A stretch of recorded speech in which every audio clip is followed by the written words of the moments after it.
Hello, welcome back to another episode of Two Dudes Drinking Beer. My name is Josh. My name is Alec. It's been a while. I'm gonna keep doing that every time. It's been a while. That song keeps popping in my head. Well, it triggers that when you say it because you can't not say it to that rhythm. It's been a while. Yeah. Even when you're just talking. I don't know the rest of the lyrics. It's been about a week and a half. It's been 12 days since we've last been here. Alec's been back at work. He's been super busy. I have not been busy. I've just been here by myself. Aww. Sorry, buddy. I don't do much. Today's 2DB FFOTD. The fun fact of the day: the beating out of the butthole. The butthole. Is that although that's how you know it's been so long. I never missed that, and I was like, zerp. Thanks for waiting. Although it's no longer connected to the beer company, the Guinness World Records was founded by the managing director of Guinness Brewery in the 1950s. Speaking of beer, what are we drinking today? What up, Phantom? Oh, you picked it. What up, Plant Daddy? The whole butthole. I know, but this is just kind of how it... I'll have a pint of Guinness. Was that... Wait, unmute that again? Is that me? That sounds like a different person entirely. Hang on. Wow. This lag is insane. Alec wants to know. I sounded like a... Oh, I was tripping. I heard like a demonic voice. I heard like... I will eat your children. Oh, fucking, I got something to talk to you about demons. Oh, today. you had a demon? Something like that. But to answer your first question, we're drinking Mind Haze. Double IPA. A double. It's the... I gotta learn the buttons again. It's been so long. It's just like regular Mind Haze, but it's a double. Old Spice. Gotta learn my hotkeys. Okay, so I had a dream the other day that... I'm just like cracking it in. that black boys and black girls could get along with white children. No. No. Psych, that wasn't the dream. It was like... It smells kind of purple. It just smells like purple. It smells kind of like Halloween. Ladies and gentlemen, we're off to a great start. We're all over the place already. When my ADHD's kicking in. That does smell purple. It does smell purple, right? You can't really put your face... It smells a little purple and a little bit like a silly string shooter. Like when you spray silly string. Take my word for it. It smells like silly string and purple. It smells like purple silly string. Yeah, well, let's go. Cheers.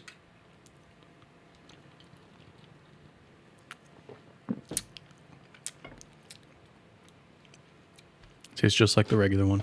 Yep. It's stronger. It's a little more full-bodied. A little more dancing on the tongue. But very good. Not pungent at all. Not bad. I like it. 8.3 alcohol. What do you get? Huh. You just said, I get.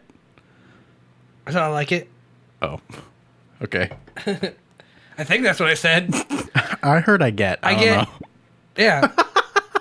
I like it. Yeah. You just forgot the I. No, I'm pretty sure I said I like it. I heard. It's been a week and a half. Okay. You haven't heard my voice in a week and a half. So you it was poor like thing. it was. I saw you like 2 days ago. Shh, that's a secret. It was like half a dream, half not. So basically, what happened is I was asleep. Yes, and I hear my name being called. It happens to me all the time. But it's not like my mom's voice, my dad's voice, or like any voice like I've heard before. It was Josh. it was a high pitched woman's voice, and it was just like, you know, like in like horror movies when like Josh. it's like like that. Josh. Except it was Joshua. Joshua. Come here. And as soon You know as who it was? You know who it was? Ms. Wattmaker. shit. Joshy. But like right after like the fucking immediate first available input after come here, I just sat up. I sat up, threw off the covers, and my right leg was out of bed. And then You are being fucking called to the devil, bro. And then after my foot hit the carpet, I fell back. Like, Back asleep. but you remember the whole thing clear as day? Yes. That happens to me actually quite a bit too. That's Alec blood. They almost got me. They almost got... If Dude. I fully got up, I probably wouldn't be here. You're just like, oh, dude, could you imagine you just disappear? Like, I'd be dead. What? The demon got me. That's insane. You've never had anything like that happen to you before? That was the first time that's ever happened to me. Has that happened to anyone in the chat aside from me? Anyone been possessed before? It happened to me a few times last week. So what it usually is, it's usually like my sister or my brother's voice going, Alec, like a quick whisper. But sometimes I'll get like, hey, like this weird reverse effect, and it's like, but one time I got, wake up, wake up, wake up, and it was like more and more like whisper from whispering to talking. I can't not smell the onion powder every time you burp, so fucking hell. Nah. That ever happened to anyone else? Nah. Thank you. It's usually something like that where it's like, and I'm like, I wake up like that a lot where I'm like ready just to fucking run or like fight. I'm like, you know what's crazy? I'll even say this. One time I woke up and there's a shadow above me, and I saw a hand reaching out, and I woke up and I was like, I started swiping at it. And I was like, no, not today. That's how you know you've like been through some shit. Mm-hmm. It happens. No, not again. It happens at least once a month. I should probably see somebody. An exorcist. But yeah. But I just got back to work and I have no money, so you know. I guess if I snap, it's just on society. We got paid this week. I don't work with you, motherfucker. Do you get paid on a bi-weekly basis? I get paid next Friday. Oh, you're on the opposite schedule. It's a weird one. That's when my executives get paid. Especially this one. Well, especially this one because it's like, I think there's like 5 Fridays or 5 Mondays or something. It's one of those weird ones where there's 5 weeks this month. It's quite odd. Did you get paid 3 times? I don't know.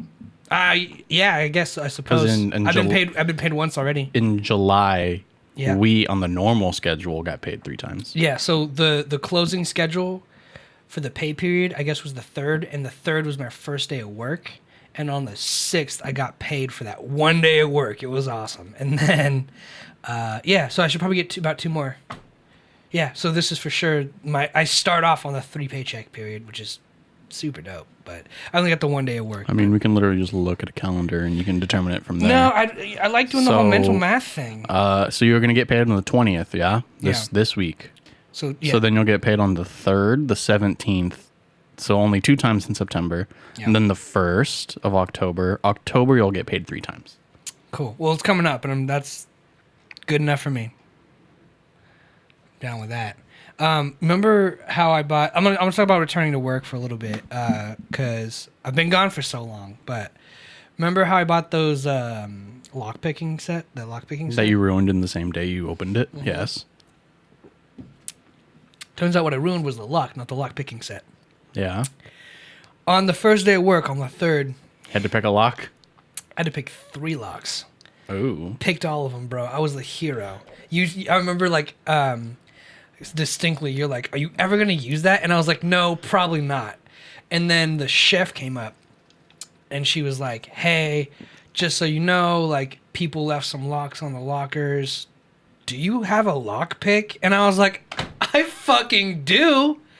And I went to my car, and I pulled it out of my glove box, and I was like, suck it, Josh. And I said that out loud. Because you know what, bro? I had my time to shine. I was fucking there. I was like, easy, under a minute. Second one, easy, under a minute. Third one, bolt cutters. But that's not the point. Okay, so you picked 2 of them. Out of 3. Well, the other one was the master lock, the dial, the combination lock. So you can't really pick So you can't really pick those unless it has the part in the back, which it didn't. But we had bolt cutters. I mean, realistically, we should have bolt cutted all of them, but they came to me before the managers got there, and I was like, I totally want to pick these locks. Was there any cool shit in the lockers? No. The worst part about that was it was just towels and like Windex. It was all cleaning supplies. and the chef was like, yeah, so people were stealing rags. And I was like, dude, what? Out here in Oxnard, people are stealing rags from the kitchen and not phones from the coworkers. I've taken a couple rags home from Pizza Rev. Because you're like, I need a rag? Yeah. I guess I see that. But like that's so weird. I used them as sweat towels, like when I'm working out. But here's the thing, we have a service. I'm sure you have a service too, where people come in, wash them, give you new ones, whatever. Right? Yeah, uniform companies. Basically, everywhere I've worked has had that same service. Mm-hmm. They have that service. The only reason they knew people were stealing them was because the service like tracks how many towels they're supposed to get the same. Yeah, they give you 200. They expect to clean 200. They're regular dish towels. Mm-hmm. They're not microfiber. No. Some of them are. I think it's like when I was at Panda, it's like 200 regular and then like 20 microfiber. It depends on what you order. Shit, that's nice. It depends on what you order because we had to do like windows and shit. But I just use paper towels. This is just the kitchen, right? So it's like it's just regular fucking towels. But apparently we would order like 200 to 400 a week or a month or however the frequency. The frequency, thank you. And essentially, oh shit, we got to follow 4 gatherers 2 minutes ago. Oh what? Hell yeah. Oh, we didn't hear shit. Is that? I didn't switch the source. Sweet. Ah, shit. Well, thank you for everyone following. And big thank you to Plant Daddy DJ Phantom for being here, man. I know it's been a long time. I know it's been a week and a half, almost 2 weeks. I'm still figuring out my schedule, but Mondays are basically going to be a sure thing because the comedy club isn't open on Monday. Turns out people don't want to laugh on the first day. On the best day of the week. On the best day of the week in Josh's eyes. But Monday shows are going to be back in here to stay. Don't worry. We're going to figure out the second day because the comedy club is open on Wednesdays, but we can try and figure something out. Most likely on paper, the show is just going to be a weekly show on Mondays just only. Once a week. But we could do like the morning after or like a Nick at Night type thing on Tuesdays. Yeah. I mean, just a live only thing. Yeah, I'm totally down for that. We'll figure it out. I definitely don't want to stop. I'm super excited to be back. It's a lot of fun, but this week is just going to be today. Just today. We'll figure the rest out. But thanks for being here and thanks for being with us. So back to the rags. Back to the rag. Basically, the place was telling us that we were losing like 20 to 40 rags a week. And they're like, it's not just that you're losing rags. It's like at this number, it's being stolen. Because like every week, it's like I think you're allowed to lose like 5 if they like tear or something. Like, oh, we threw them away. You know, that happens. Mm-hmm. But we were like, there was a lot of rags missing. Like they were probably going home and sewing blankets out of them or some shit. And that was fun. So we open up this locker and there's like 20 rags shoved into each locker and like a fucking aerosol can and like a bottle of Windex. Were they dry? Yeah. Oh, yeah. Oh, thank God. Imagine 2 years just in a locker, fucking gunky and moldy. That'd be fucking terrible. Disgusting. I mean, you'd probably smell it before you walked up to it. Totally, you would. But yeah, dude. So I had my time to shine with the lock picking set. It all worked out. Cleaned up the whole showroom. We traced cables. We set everything up. It was a lot of fun, man. And I'm back in the old grind and doing audio, and I love it. And we're looking for another person. So if you know anyone who wants to do audio, don't. Yeah, neither do I. You could post it in like I could post it for you in like the Moore Park Community College FTVM. It's not a bad idea, actually, if you want. I don't, but... You don't? Okay. I don't like any of those people. Yeah, fuck those people. So if I don't like them, you're probably not going to like them. Yeah. Well, we're just looking for someone with a little bit of experience. I feel so bad because I met that... I don't know if you were there, but I met this dude at a bar who was like, I want to do it. And I was like, oh, dude, you're so cool. Like, I'm down. And I told my manager about him. He's like, yeah, I'm just looking for someone with more experience. So you got to make sure you have at least, let's say, a year experience of working on a soundboard or working in a DAW. If you can work in a DAW, Fruity Loops, that's the only one that comes to mind right now. Reason, the one I use. Ableton, that's the other one. If you work in fucking Pro Tools. Logic. If you work in a DAW or anything, holla at me because it's basically the same. GarageBand. No, probably not. probably no GarageBand. GarageBand is basically Logic Lite.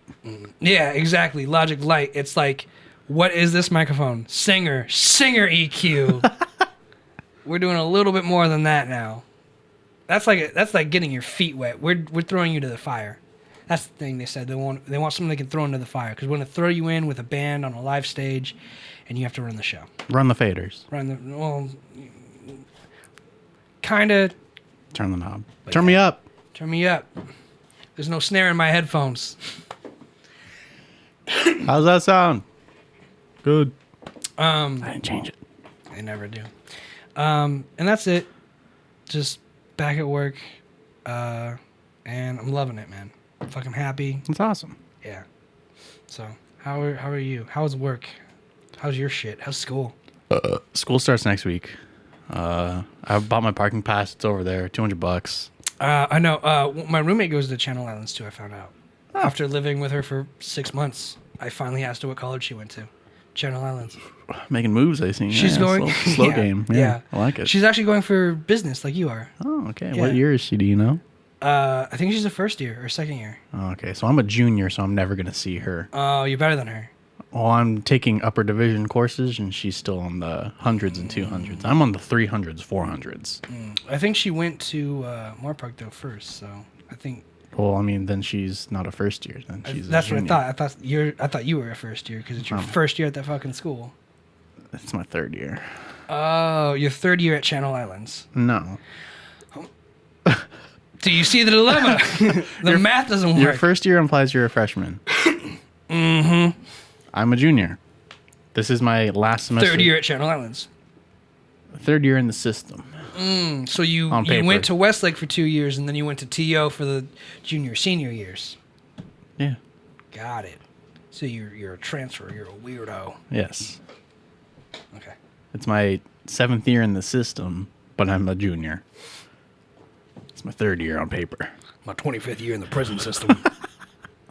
But I'm a junior in fucking prison.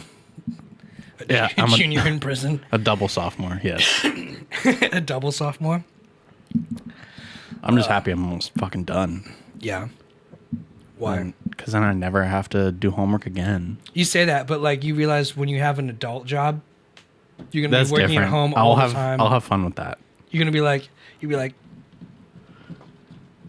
I don't even know. Like that's how boring it is. You just be typing and shit. Exactly.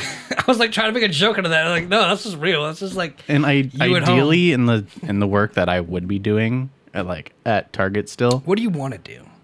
I know we've discussed this. I want to do what my boss does. What's your boss do? Do you want to work at Target with your degree?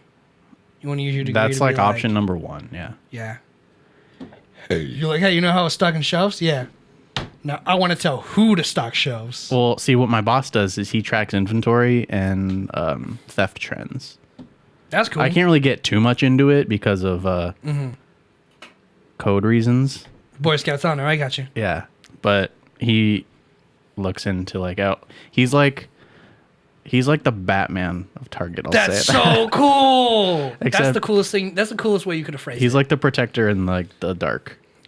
I am the night. Yeah, basically. Turn off the lights. That's what I would say. He's always watching. That's so crazy. You're gonna get that job and be like on the computer all day at work, and then get home, and you're gonna be able to log in to like the VPN and see all the cameras like all the executives do.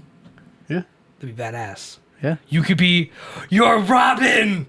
I told you were Robin, and you're Robin. Well, yeah, I mean, when we watched Titans, you said I was that guy. You're the Robin character, and now you're Robin. Now I'm Nightwing. And in season 3, I don't want to spoil anything. Never mind. Is it out yet? Yeah, well, the first 3 episodes dropped. Why haven't we watched it?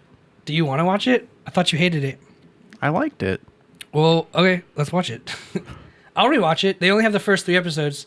There's some. Has Ryan watched it? I don't know. Ryan, have you seen it? If he says no, you're gonna look like an asshole.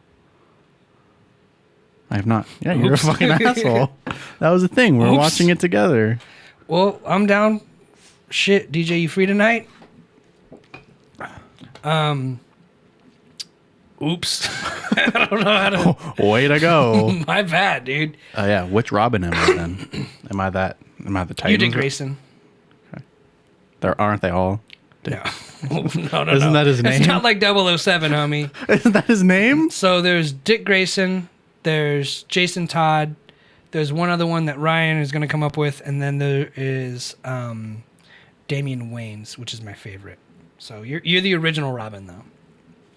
Nightwing. Your boy, let's grab dinner and binge. Yeah, boy. Oh.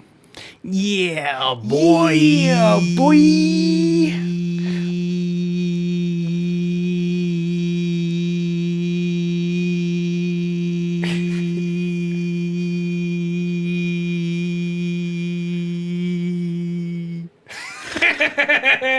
I just let that happen. I was okay with that.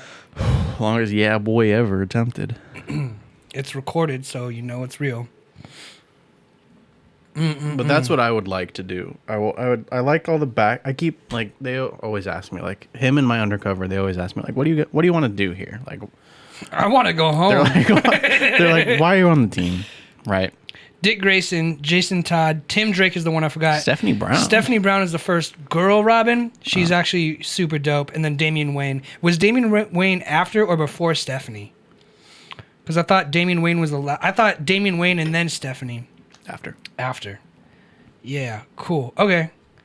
Damian Wayne's my favorite. Stephanie is pretty dope, though. She's in a few of the animated series that I've seen. She's like a cheerleader or something. Or she's a gymnast. Hot. She's a gymnast. But yeah, she's kind of badass. The first one. She's a ginger too, I think. Yeah, I know. Gross. But, you know, in case you want, Batman is super diverse. She's black. Is she now? Black Batwoman first look at Stephanie Brown. Oh, that's Batwoman the TV show. Oh, that's lame. That's not the not canon? That's not Robin though. There's a female Robin too, right? DJ? Stephanie Brown is Batwoman? Cuz female Robin. Look at all the birds. DC Comics. It's funny in the DC database on that website. This one. Oh, Carrie Kelly. You know Carrie Kelly, right? Talking to Phantom. She looks like Fry from Futurama, kind of. Makes her Dexter. From Dexter's Laboratory. Dude, the comic does not do her any justice. Oh, that looks like shit. That looks terrible. But on the DC database fandom, like that wiki website, if someone's dead, they have the capital D and capital C for deceased for the Deceased? Yeah. Ah! Like the comics, I like DC. that. That's funny. Yeah, this is what she looked like in the animated series. Forgot which one. In the comics, Steph is the only female Robin, but in the CW show, they have her playing Batwoman. Mm-hmm. Interesting. Yeah, they try to mix stuff up like that quite a bit just to kind of keep it fresh. Like I noticed, well, I don't want to give away any spoilers for you guys, but so don't. Yeah, there's something in the Titans that's like you see and you're like, that's not who that character should be or looks like, but you're like, I get it. So yeah. Yeah. Yeah. What was that? One of those. That's what it is. All right. I'm gonna show you for my second one. So basically, oh yeah, keep talking about yourself. My team asks me like, "Oh, like what do you want to do? Why are you here?" I'm like, I really like the back end of what you guys do. I like backing that ass up. I like keeping track of the inventory, seeing where it goes. Like if there's any issues, like how to fix them. Like we had an issue where, I can talk about this. Where someone... I can't wait till you get, like, government security clearance, and I'm like, how was your day? And you're just like, stoic as fuck. Give me a beer. So, yeah, good. Yes. You got it. I just answer in ones and zeros. 10010010001. It was either somebody left the case open or somebody had a magnetic key, and they took... You know how, like... the video games, they have like the one in the front, the display, and then they have all the others behind it. Maybe they had a really cool lock picking set and got to use it at work for the first Someone took the displays. So all the ones on the front. Aren't those empty though? They are now. You guys had to go. You had to learn it the hard way. They replaced the actual physical video game with a picture of its cover art, and that was my suggestion. Fuck yeah, dude. They probably won't give me the credit because, you know, it was like my third day on the team. That's also the thing too, is like, you know, that guy who's ever heading the department, Batman right now, is going to go to his Dylon. Dylon is going to go to his Alfred and be like, Alfred, look at what I did. And Alfred's going to be like, very good, Master Bruce. And then Robin just doesn't get the credit. I mean, I'm sure he was going to do it anyway because we're basically the same person. Take it my next one too. Except he doesn't drink. So, no number on the bottom? No number. No care package? Not yet. Well, then, until then, fuck Rogue Brewery. Don't say that. Well, get with it. I don't know what to tell you guys. We tried. We were friends. It's been a week. It's been almost 2 weeks. I mean, we haven't been here. So, really, like, I said, like, oh, why don't we just print out the pictures of the games? And then, like, 4 days later, he was doing it. They're like, oh, but all the money and the colored printers are going to, like... We have the only printer in the fucking store that prints in color. But you're like, also, it's like, you pay 10 cents a page to print color, or you can get video games stolen for $60. Yeah. You choose. Dylon. So, you know. I'm not going to take the credit, but I suggested it and it happened. But you deserve the credit. I said it and it happened. He could have had the idea before I said it, but I said it and it happened. Mm-hmm. But you said it after an incident occurred, meaning that even if he had the idea... Before I was even on the team. Meaning even if he had the idea, it wasn't even registered as a thought. So he could have been like... it kind of shifted, right? Like, if he had the idea before you were there... They're like, whatever, Robin. Who cares what you say? And then he became Batman. He's like, oh, damn. Fucking remember that one time when I was Robin and I said that thing that was really cool? I'm going to steal it from him. I'm burpy with these. These are good, but I'm burpy. They don't taste carbonated. They don't taste very, like I said, they're very full bodied, very smooth. That's it. Not a lot of, not too much flavor, not too much taste. That's not juicy. No, just a thick beer. It's good though. Gets the job done for sure. But I like to try to find the solutions on how we can fix and prevent theft. I like that. I mean, obviously you can't talk about anything. You can't talk about everything about your job, but is there anything standing right now that you notice is a problem and you're like, this could be a solution? Or is there anything right now that you can improve upon that you can't talk about? There is something that I can't control, but is a big issue. You want a tissue, dog, before you wipe your snot on your sleeve? It's not even that much. It's mainly just water. Because the first beer, I put my nose in it, and I sniffed up a little bit. You're just huffing the beer can? So it's like after the fact. We have like... shitty drinkware, plasticware, like plates, cups, bowls that are 50 cents. Mm-hmm. And they have a sticker on them.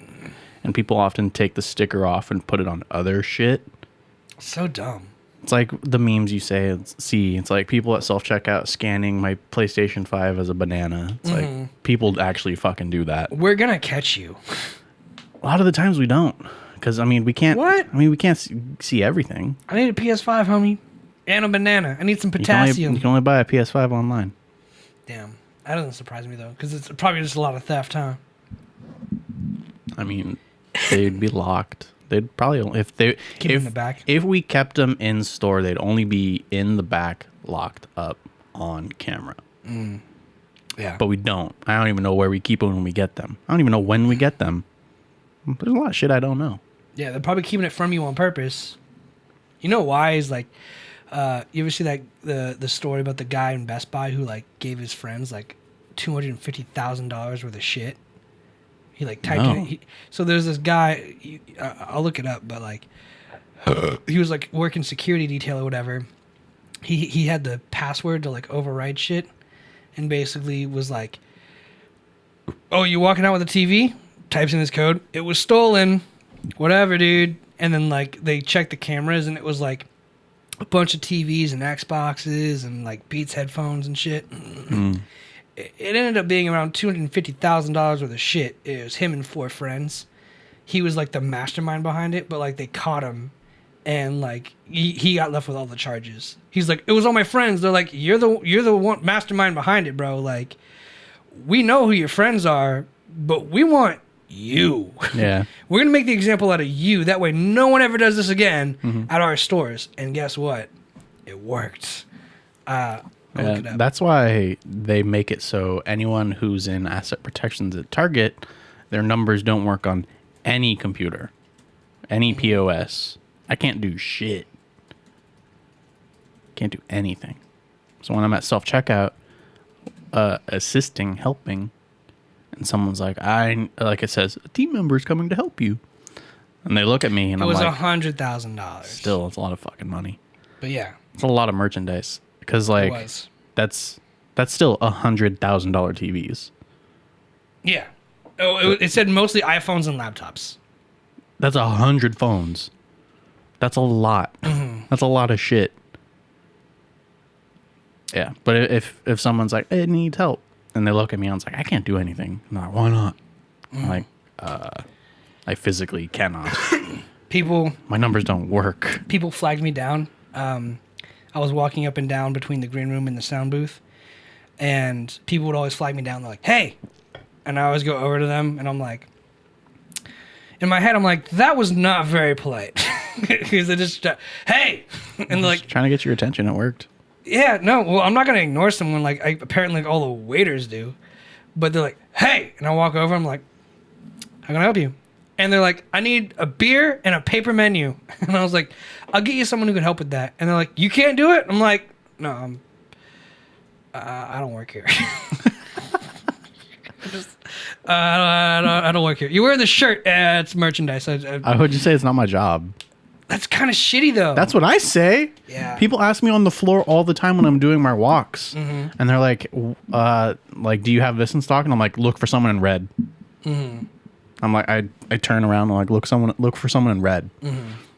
Fucking, you see it says security. I'm not gonna fucking help you. Look for someone in red. Yeah. You're trying to distract me from my post. Get out of here. It's like, I'm wearing blue. Sure, I have a Target name tag. It says Target in little letters. It says Pablo on it. But hey, whatever. Look for someone in red. That's what I tell them. Tell them I don't carry equipment. Look for someone in red. Maybe, but I just don't have it in me. If someone's like, "Hey," and I come over, I'm like, "How can I help you?" And they're like, "I need a bubbly water." First of all, cool. That's pretty fucking stupid. And you say, "Me too," and walk away. Yeah. Hashtag me too, brother. But that's what my everyone above me always says is like, it's not your job, dude. They're like, we pay you to be. It's a voicemail. Okay. But it's nothing. It must be important. It's not. It's literally nothing. They're like, we only pay you to do the sound like hourly, like nothing more, nothing less. Like if someone tells you to do this or that, like just tell them no. It's not your job. And I was like, that's awesome. But like also the nice guy in me is always like, "Oh, you need help carrying some of that? Yeah, I guess I'll help you." You gotta kill the nice guy. I know. He's hard to kill. I guess the dick in me isn't mean enough to kill the nice guy, or the nice guy's so nice to the mean guy. The mean guy's like, "You know what, bro? You cool. You all right." Just gotta let it ride. Let it ride. You do your job for a reason. I know. Well, I do. It doesn't get in the way of my job. It's just like. But it can. It hasn't yet. But it can.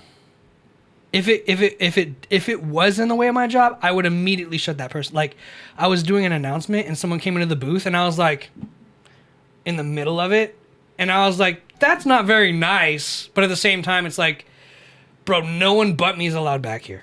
Like, why are you back here? So I definitely can draw the line between like I'm being friendly and like I'm doing my job, because I only have to do like 30 minutes of work for like 8 hours a day. That is true. Which is great too, because like the when there's 2 shows, I didn't even realize, but like a 2-show day is like just under 8 hours of, so it's still basically full time. But yeah, just to push buttons and plug shit in. Well, I talked to the talent and see how they want. Hey, how long you been doing comedy? Well, I mean, it's more like, hey, like, how do you want the show to run? What's the order? Who's coming up?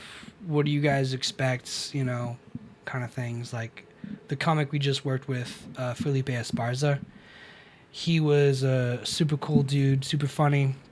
He actually won Last Comic Standing. It was a TV show I saw. It was the same TV show I think I saw Taylor Tomlinson in for the first 45. Time ever. He has 4 kids. Yeah, but he won the contest, and that's how he got signed, I guess, to Levity Live or Improv. And yeah, so basically, like, he wanted to come in and like have the song play so he could sing the song for like the first minute of the show.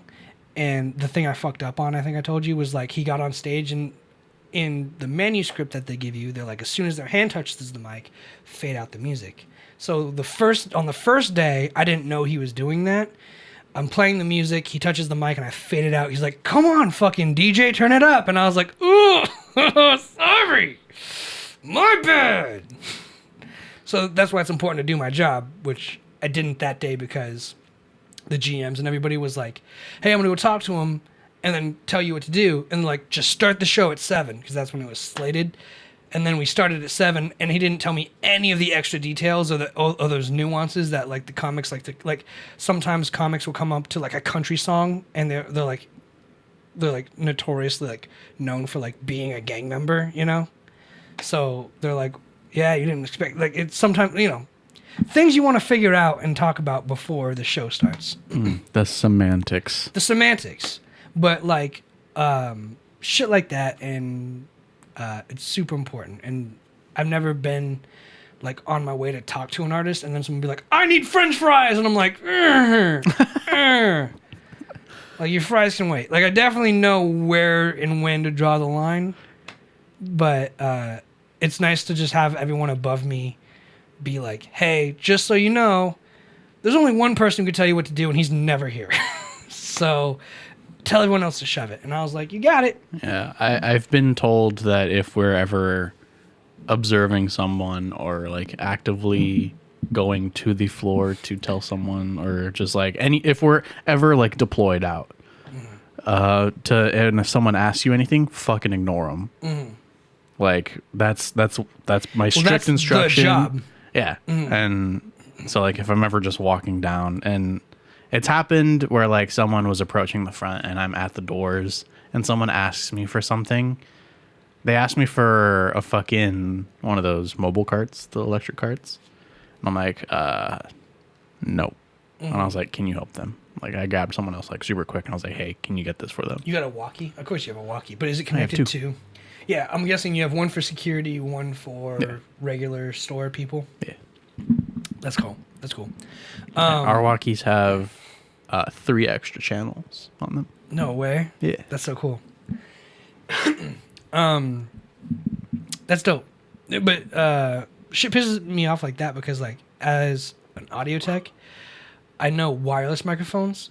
When you buy a wireless microphone, it's like $300-$400, right, for a wireless mic, and it only comes with 1 channel per receiver.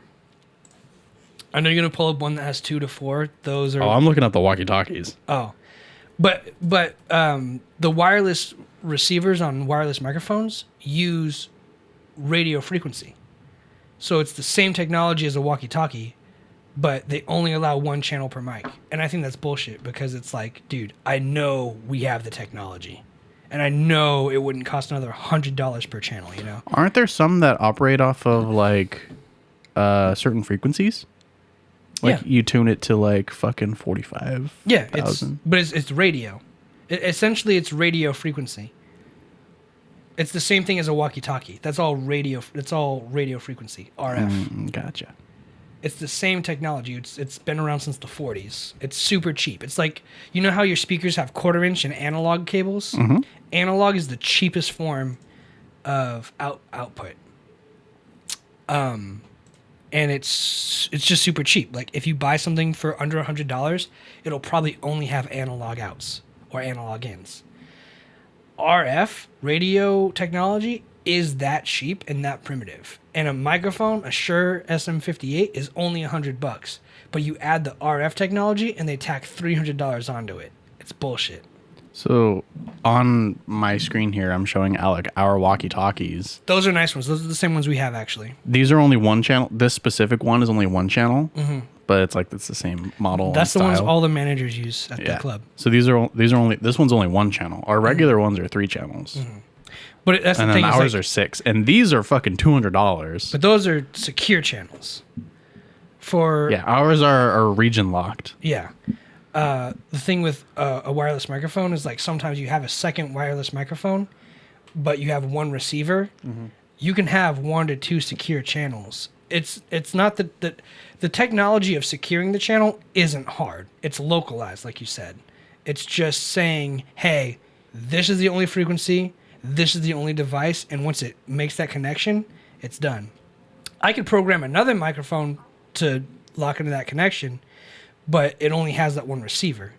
But we have 2 to 3 antennas on most receivers. So I know it's not just range, it's also connectivity.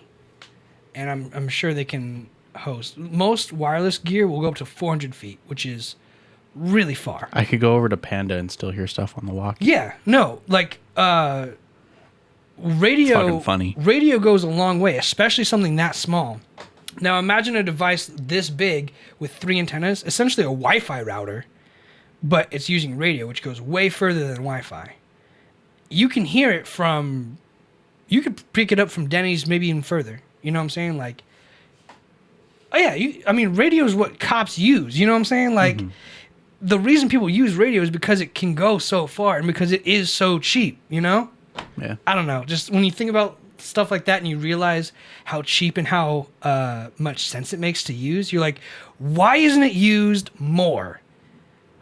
And the fun fact is, the military has the patent on most radio frequencies. Did you know that? That makes sense. There are radio frequencies that are only exclusive to the military. So like if you're a walkie-talkie manufacturer, they're like, you cannot dial into this frequency ever. If you do, you're breaking federal law. Ghost Hand, we haven't talked about Afghanistan at all. Let's talk about Afghanistan. I just want to say something really quick about our walkie-talkies. One more walkie-talkie fact. This little screen that says the CLS 110 is custom. It has the Target. It says Target and has the logo, and then ours say AP and have the Target logo. So they're custom made. Yeah, which is fucking cool. The Motorola, those are good ones. Those, like I said, those are what we have. I think we have a bunch of them. I think I told you. Yeah, like, but ours are custom. When I first started, they gave me one. They're like, if we ever need you, here's a walkie-talkie. They never called me ever, but I was on like a certain channel. Channel 1. I think I was channel 2, but so you don't hear anything. No. Well, that's the thing is like the managers all have their secure channel, but they can connect to mine if they need me. You know what I'm saying? Every walkie should. They all have the same capabilities, except for like unless it's a different model, because ours are different. Mine was a different model. All right, then yeah. All theirs was those Motorola ones. Mine was like some whatever. But you could. But that's the thing. A walkie-talkie, as long as it's programmed to connect to a frequency, it will channel that frequency. Yeah, because theirs are all 1, 2, and 3. Ours are 1, 2, 3, 4, 5, 6. Yeah. And anything that you get is interference, by the way. You know what an IP address is? Yes. Like a 192 point whatever. Yes. That 192 point whatever is usually pretty common. The only thing that's different usually is those last 3 numbers in an IP address. That's essentially how RF and IPs both work, where they all mean the same thing until that last column. And that last column says what device, right? So if you have a walkie-talkie, let's just abbreviate it, 192.1, 192.2, etc. That says what walkie-talkie channel, the IP, and what walkie-talkie, right? So that's kind of how it works. It's like, what walkie-talkie, channel 1 or 2. So everyone had the 192, the localized channel, but we have specific channels inside that category of frequency, which is pretty cool. Anything close to that, if there's a 193 point whatever, that can be close enough to garner interference, which I think is crazy that it's really fractional like that, because essentially radio frequencies are limitless, because you could do 1.0.3 point whatever, like as far as you want, without getting interference and crossing channels. But because the government has so many, that are like reserved for them, it has to be broken down into subcategories like that. Afghanistan. I don't know what's going on, really. I don't watch the news or pay attention too much. I've seen a lot of like a couple pictures and videos that are like a lot of people hanging onto Airbuses trying to get out of the country. I shared a video in our Instagram. That's what I saw. Where it's people frantically running at U.S. airplanes, like, oh, take me out. Is it Afghanistan? Yes, but in the fucking video, there's literally a guy running, smiling at the camera and waving his arms. And I said that in the chat, and I was like, literally, like one of the first people you can see their full face is looking directly at the camera, smiling, memeing it up, and waving his arms at the camera as a U.S. plane is taking off. And let's be honest, how did that footage get back to the U.S.? They didn't just leave their camera guy there. Good luck, Charlie! Yeah, let me just open that up real quick and we'll... The Taliban is taking control of Afghanistan. What the fuck really is the Taliban, though? Like... The ones who blew up the Twin Towers. That was Saddam Hussein. Yeah, leader of the Taliban. But like, what is... The great ruler, dude. It's like, what is ISIS? What the fuck? Like... Well, let me read you what Newsweek has posted before they hit me with an ad wall. Ghazni City, a strategic Afghan stronghold and provincial capital, fell to the Taliban on Thursday. It was the 10th provincial capital to fall to the insurgency group in a week. Given the recent withdrawal of allied forces and how quickly the Taliban has increased its hold on swathes of the country, swatches, officials are concerned that the militants may eventually seize total control of Afghanistan. Experts view Kabul, the country's capital, as the likely final domino to fall in the Taliban if the Taliban seizes control of the whole country. Which it did. Things have changed so fast, even over the last week or 10 days. Andrew Watkins, crisis group seniors, Afghanistan analyst. Wow. Sometimes I just read and it's like, I don't even know what I'm saying. I'm just reading, you know? Yeah, reading's hard. Yeah. Goes down. We're ready whenever. Bring it, bro. If you have more knowledge, then let's not delay that. Hop on.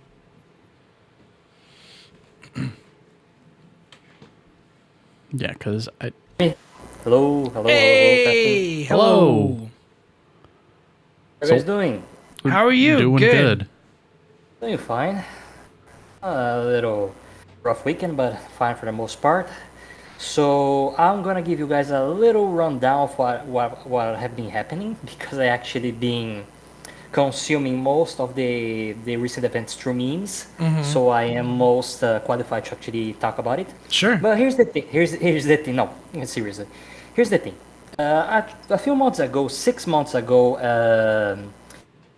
Sleepy Joe, also known as Joe Biden, the president of the United States, had the brilliant idea of saying, we are taking our troops off Afghanistan. We are taking our troops off Afghanistan. We are 20 years in Afghanistan.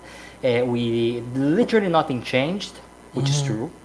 Yep. And with the support of the Democratic Party, and especially Kamala Harris, who is also was really into actually taking the troops from Afghanistan, they say, no, we are gonna take our troops from Afghanistan. Without that story, with the justification being, look, we are there 20 years. We spend over $2 trillion on everything. We essentially did nothing. The country is still a mess. We did not a single dent to the Taliban. We barely destroyed Al Qaeda. We barely got Bin Laden. So we're gonna take it out of the country. Until there, I understand. Yep. I completely understand. That's fine. The problem is, he took the goddamn troops in a span of 2 fucking months. Let's pick up. Let's bag our stuff up. Let's bag our stuff up, and let's leave. So I am not a military strategist at all. But packing your things up and leaving in a span of 2 months after you spend 20 years in a place, gonna leave a goddamn power vacuum. Mostly because mostly because of this stuff. So, a story lesson for you guys. Back in the 80s, there was this little thing called the Cold War. And the Soviets invaded Afghanistan. The Soviets tried to take Afghanistan. Actually, every single society actually tried to take Afghanistan and were properly destroyed. They failed. No one's ever conquered Afghanistan. No one ever conquered Afghanistan. And then the Soviets tried in the 80s. The United States, completely desperate that the Soviets would take control of Afghanistan, which they would never do. It was essentially the Vietnam for the Soviets, with or without the American interference. They had this brilliant idea. They come to the CIA. CIA, you have a great track record. Of completely destroying your country and making things worse for everyone. Please train the guys in Afghanistan to fight the Soviets. Let's put a little bit of money, guns, and let's send some of our professionals to actually teach those guys how to fight. How's this guy's name? Mujahideen fighters. Mujahideen fighters. Okay. Let's train those Mujahideen fighters to actually fight the Soviets. And those Mujahideen fighters did fight the Soviets. The Soviets were driven away because it was a waste of time. They realized much earlier that Afghanistan was a waste of fucking time. What's the problem with Afghanistan? Afghanistan is desert and it's mountains. It's like conquering Africa. There is literally nothing there. Why it was so easy for the Allies and the Soviets to take Europe back from the Nazis? Because there was actually infrastructure to be taken back. There was actually places to be beasted, to you establish bases, for you to conquer, for you to establish positions of power and geographic control. You cannot do that in Afghanistan. Afghanistan geography is a mess. You can do anything. So the Soviets realized that, and being pestered by the Mujahideen, there is a great documentary called Afghanistan, the Soviet Experience. I recommend for you both to watch. It's great. It's essentially a journalist roaming around with a platoon of Soviet soldiers, and it's literally hell on earth for those guys. And it's literally like 19-year-old kids that were conscripts from the Soviet. Essentially Vietnam for the Soviets. Imagine Vietnam, but it's in a desert. So yes, you have the United States and the CIA especially training those Mujahideen fighters, and they left. And what happens when you left? A bunch of extremist religious zealots with a bunch of guns, with a bunch of guerrilla-style military training to do what they want. People die. People die. And some stuff happens, like the formation of Al-Qaeda and the Taliban. And those groups start to crack down and take positions on the country because they know the country, they know the geography, they know how to run those places. So much so that those mountains were literal foxholes for the Taliban and the Al-Qaeda. And you have a government that is incredibly corrupt, incredibly absent, and the population doesn't like anybody. That's the problem. The population hates the Taliban. But you know what they hate more than the Taliban? The fucking United States of America. The infidels. The United States of America. Infidels. It's not even a religious thing. It's the fact that they come down, put their boots in the fucking soil and say, we own this shit now, and you do whatever we say. And believe it or not, and this opinion is slightly controversial, life under United States interference is not that bad compared to the life under the Al-Qaeda. Because the Al-Qaeda is gonna literally kick your door and rape everyone. And I'm not exaggerating, they will literally rape everyone. And they will shoot you in the back of the head, and they will make you slaves, and essentially that. You can actually see a bunch of people incredibly desperate because that's the problem is most of the people in Afghanistan were actually completely indifferent to the presence of the United States. They essentially put a bunch of soldiers down and they stay around doing literally nothing. It's essentially a deterrence to the Taliban. The mere fact that the American soldiers were standing there doing literally fucking nothing, sitting on their bases, was effective in quotation marks, And the second that you take these guys out, the Taliban literally advances and nobody's going to stop them. Why? The United States actually trained the Afghani military. And this creates a huge problem because the United States gave guns, gave drones, gave vehicles, gave literally top of the grade military equipment to the Afghani army, and the Afghani army ran the second that the United States left the country. What about Russia? the What's Talib- Russia's involvement? Do you know? Russia, here's the thing. Russia has a lot of involvement in the Middle East, especially in Syria, because Putin is buddies with I don't know if this is the right name, Bashar al-Assad. Bashar al-Assad, the president of Al-Assad, the president of Syria, and there is a bunch of there's two nations that have their eyes now turned to the Middle East. That is Russia, and that is China, and we're gonna come to that later. You just keep China in your heads. I'm hanging with you, bro. But Russia wants the supply of oil. Russia wants the strategic positions that Syria and some neighboring nations some neighboring nations in the Middle East allow, in terms of positioning to install bases, to have neighboring resources. Russia at the moment doesn't seem to be interested in Afghanistan, and partially comes from the absolute disaster that the Soviet Union had in Afghanistan.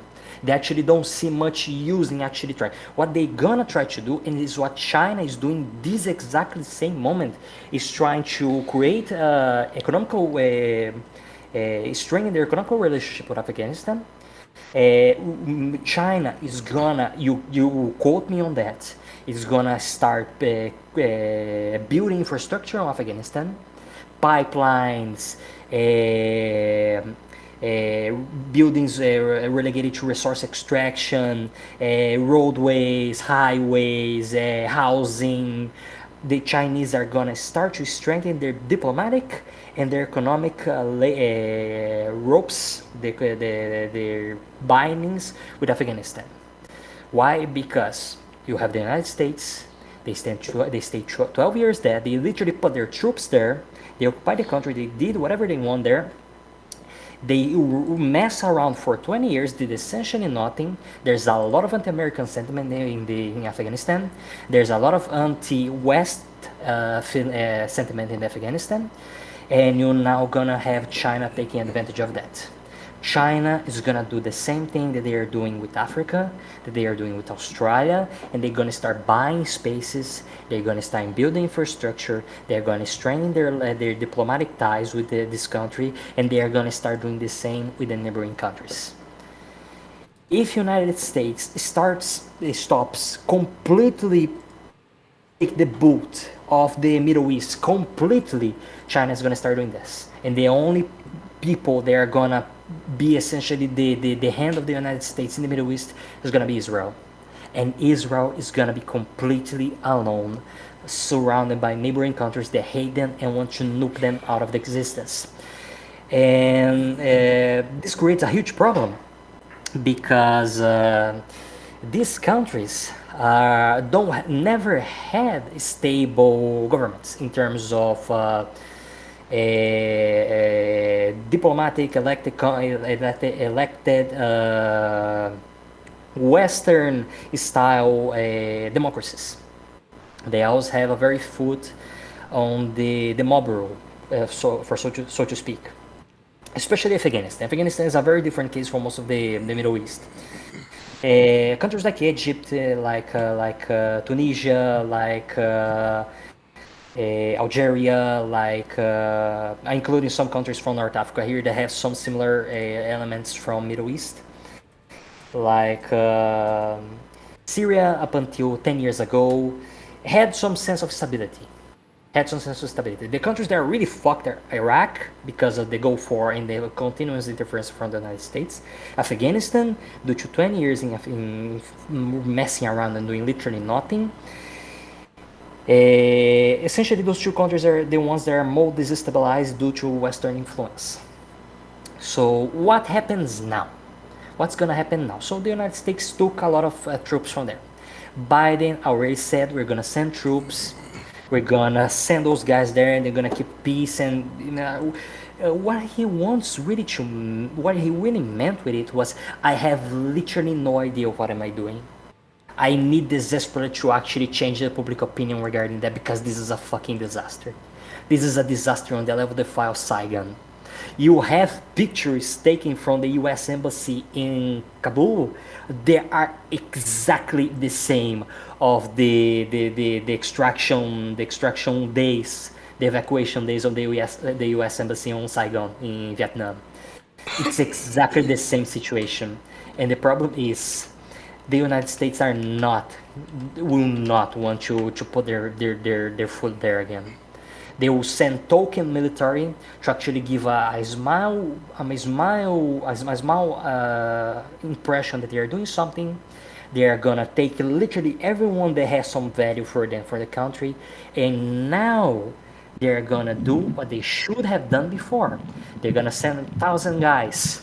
There's a hilarious story that the last guys on the country were sent to actually work on the McDonald's in Kabul, actually serving. Look up Kabul McDonald's Marines or Really? military. Really, the staff is actually composed for U.S. As soon as you Marines. said that, I saw it right here. Actually, it's the Abu Bakr al-Baghdadi. Al-Baghdadi. Al-Baghdadi? The death of a guy. Oh, oops. Just kidding. I can't read that language. And that's essentially what they were supposed to be doing. Taking those guys slowly, preparing the Afghanistan government to actually be able to do the Taliban, which they never would be able to do. Never.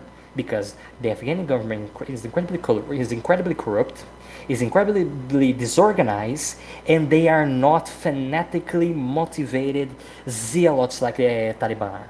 The Taliban, there's an interesting phrase from a Russian, I don't know what he was a general, he's a sergeant or something like that, that was a veteran from the Afghanistan occupation.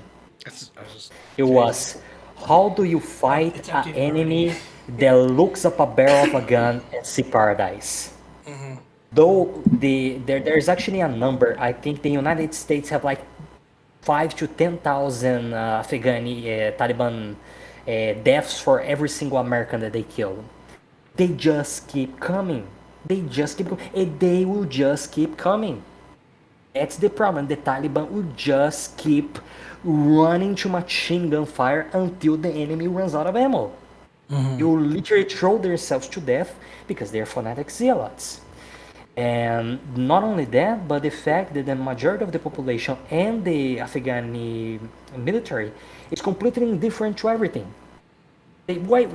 I'm gonna fucking die if I try to fight them. Sure, I'm gonna kill like 500 of them, but I'm gonna die.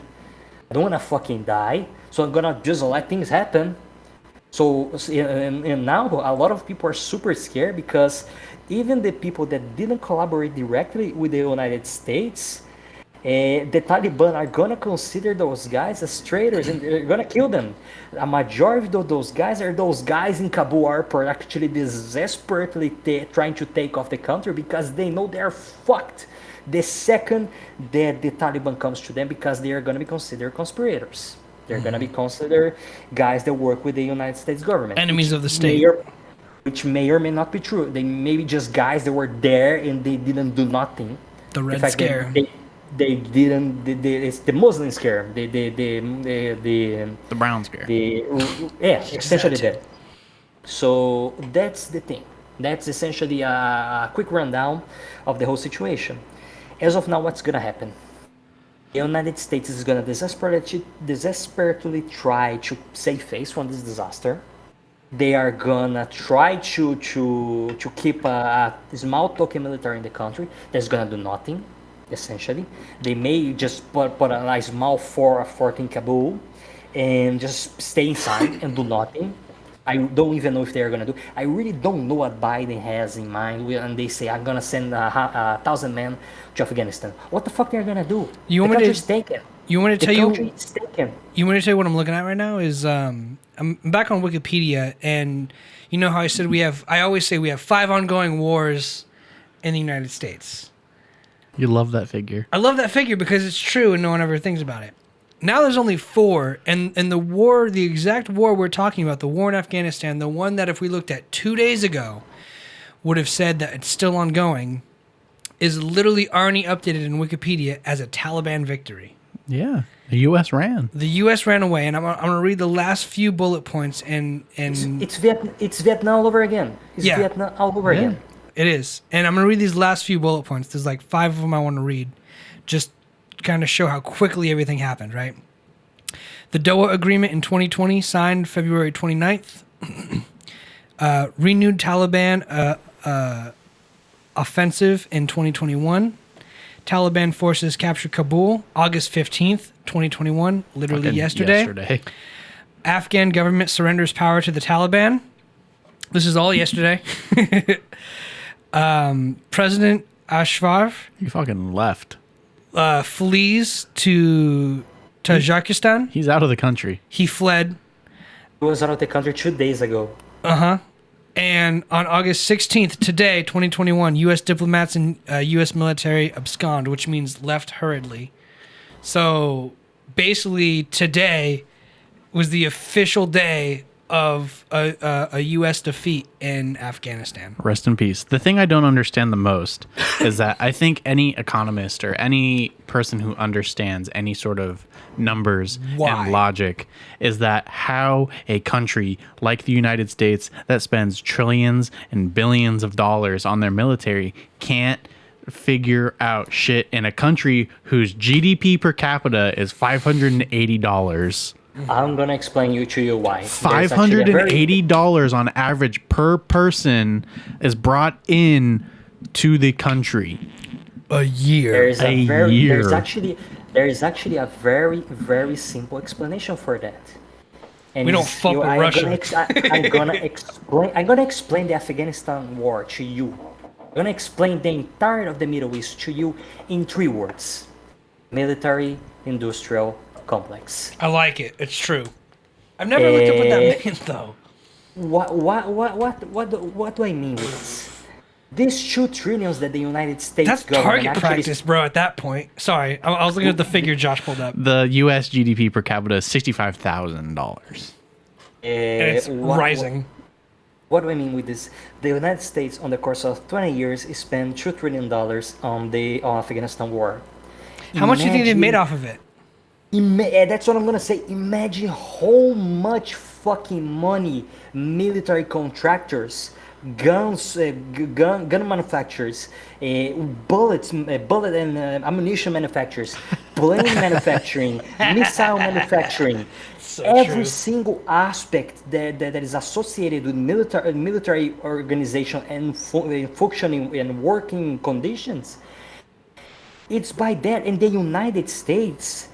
The United States absolutely adores that. Because they take a percentage of that. Taxes, with lobbying, with donations. The military, I don't know if you have the right figure, but I think the military industrial complex, ammo, weapon, tank, vehicle, and airplane, military airplane manufacturers are some of the people who donate the most money to politicians, especially Republicans, through either above or below the books. And while they pay minimum taxes, the amount of money that they pay on taxes, it's enormous because they make a lot of money, like a lot of fucking money. And it's a self-perpetual cycle, because you continue this conflict, you're gonna need more soldiers, you're gonna need more military attire, you're gonna need more Kevlar, you're gonna need more bullets, you're gonna need more weapons, you're gonna need more Humvees.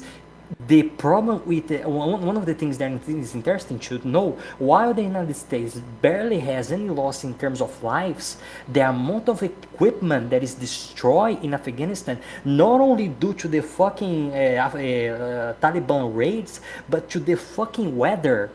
The desert there's like 5,000 tanks in Afghanistan right now. They're literally rusting away in the middle of the desert because they're not used. They are barely useful in combat. They're not functional. And just Google the price of a fucking basic ass missile from a drone. Like for $500,000 or more. I googled the average Truly- temperatures in Afghanistan. It's 97 to 109 or 36 to 43 degrees Celsius. Equipment, guns, even ammunition degrades so fast in that type of climate, and they keep going. And they don't try to improve or do it different because it's more profitable to let those stuff rust away. The war games. The war games. It's literally a bunch of incredibly rich and wealthy fucks in the United States. They own companies that produce guns, that produce military. The Tony Starks of the world.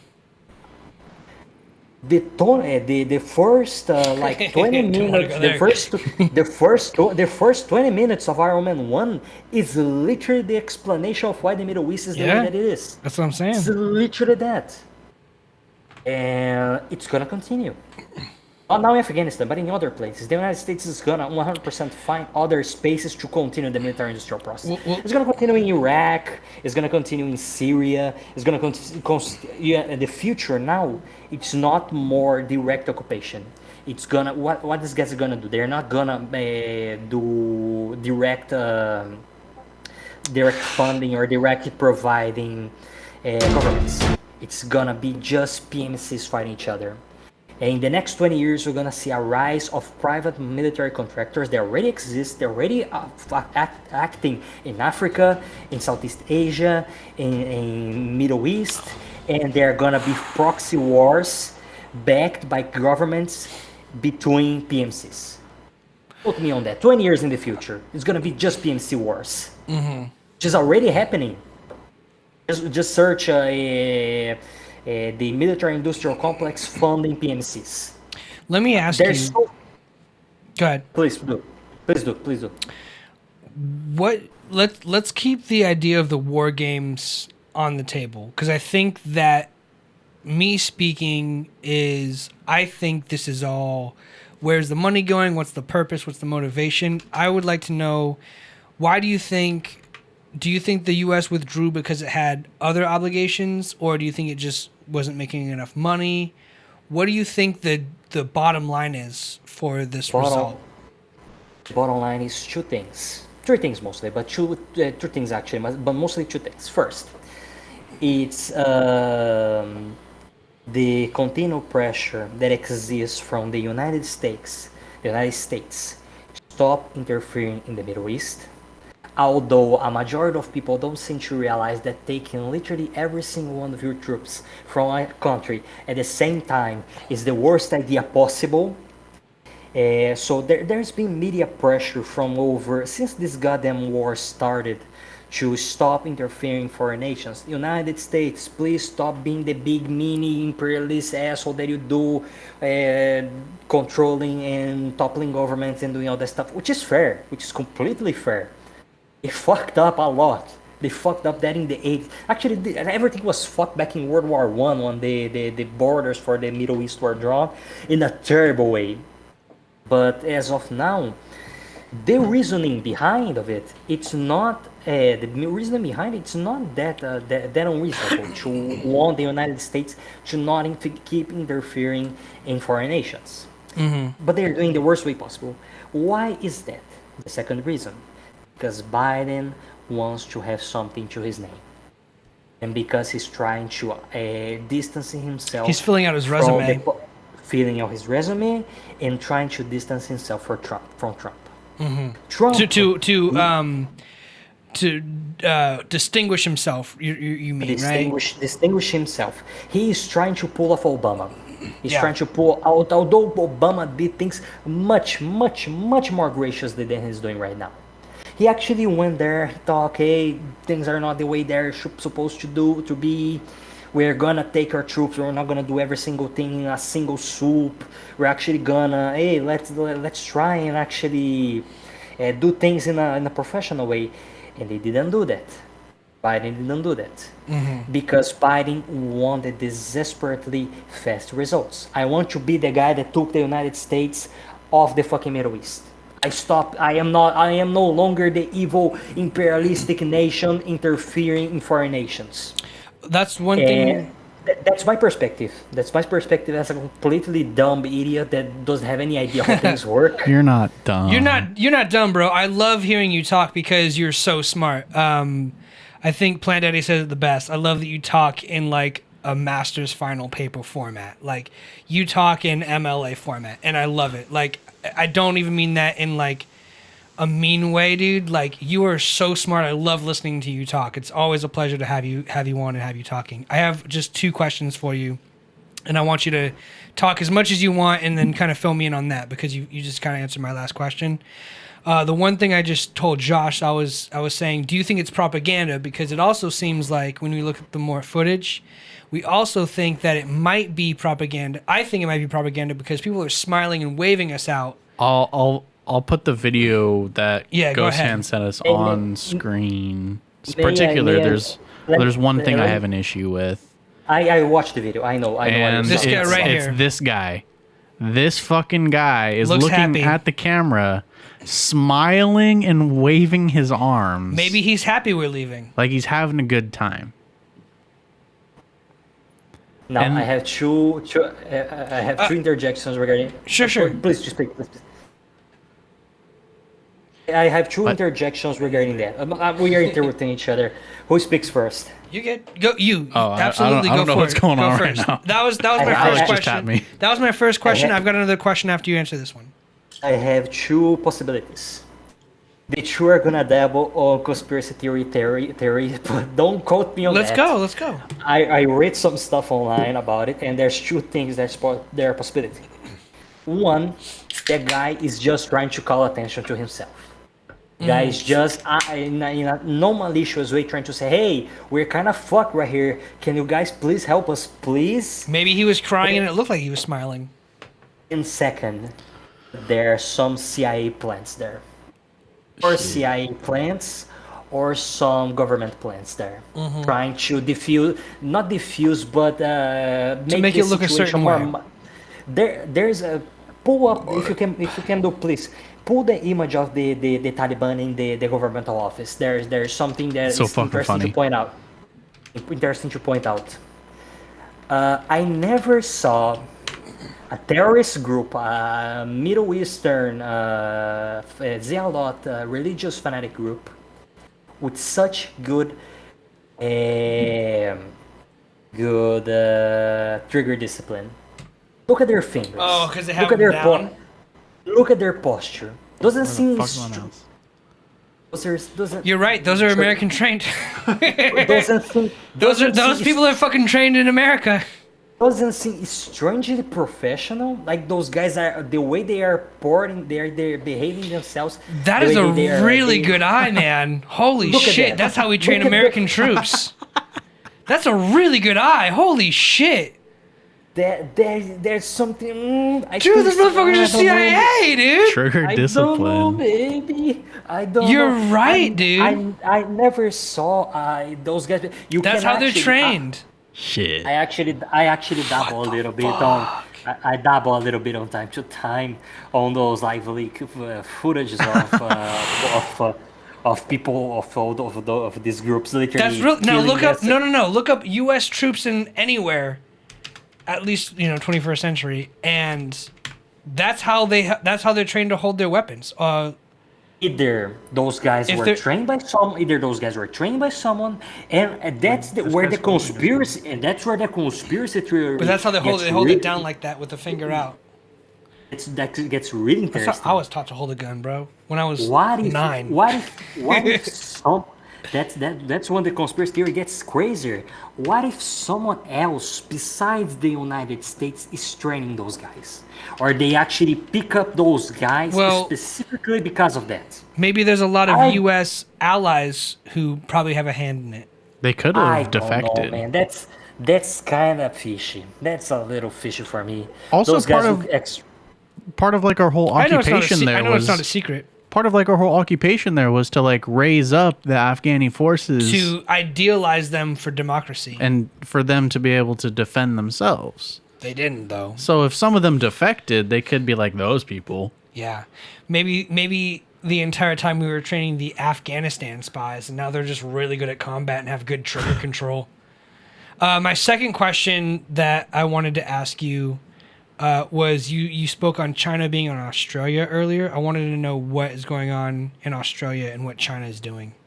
This is the thing. Like you guys probably know, Australia has a lot of space. Like a lot of space. The outback Very is big. basically unexplored. Fuck yeah. So you have two Spiders. things.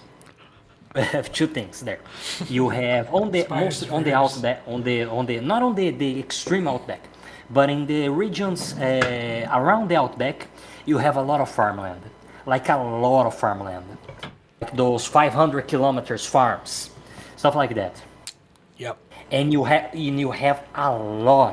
a lot of Chinese companies buying that land and turning into industries.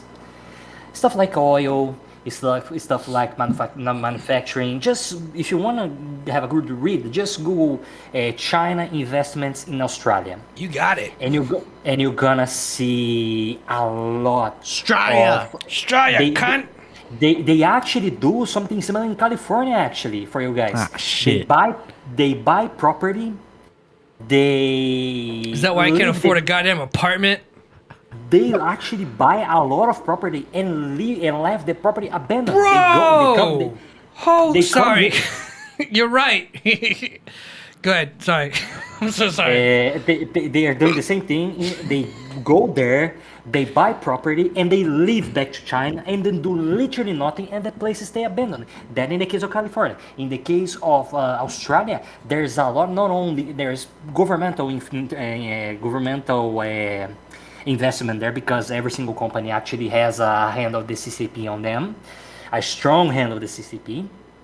And you have they're buying a lot of farmland and turning into industry, because a lot of those people either are very traditional families. They are dying, so their sons and their daughters, they don't like the lifestyle. They're not farmers. They just sell the farmland, and bit by bit, the entirety of the countryside of Australia is China gets becoming owned more and more by Chinese industry, and they are gonna advance to the outback. And China is doing the exactly same thing in Africa. Yo.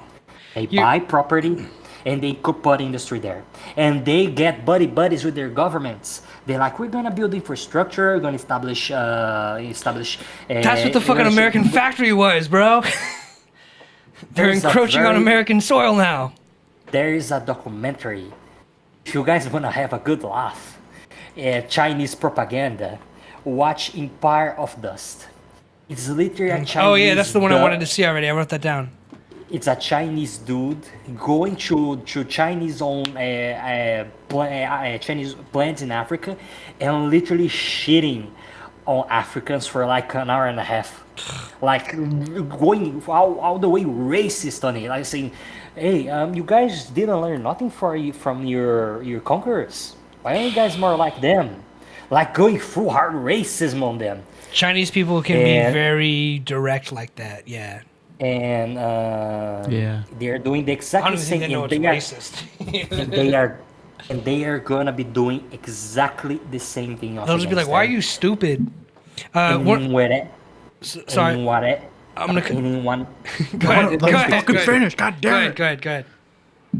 And they are gonna be doing the exactly same thing in Africa. They are gonna be doing the exactly same thing in Australia, and they are gonna be doing the exact same thing in the Middle East. And the United States just gave them a silver platter to Afghanistan. They are gonna suffer.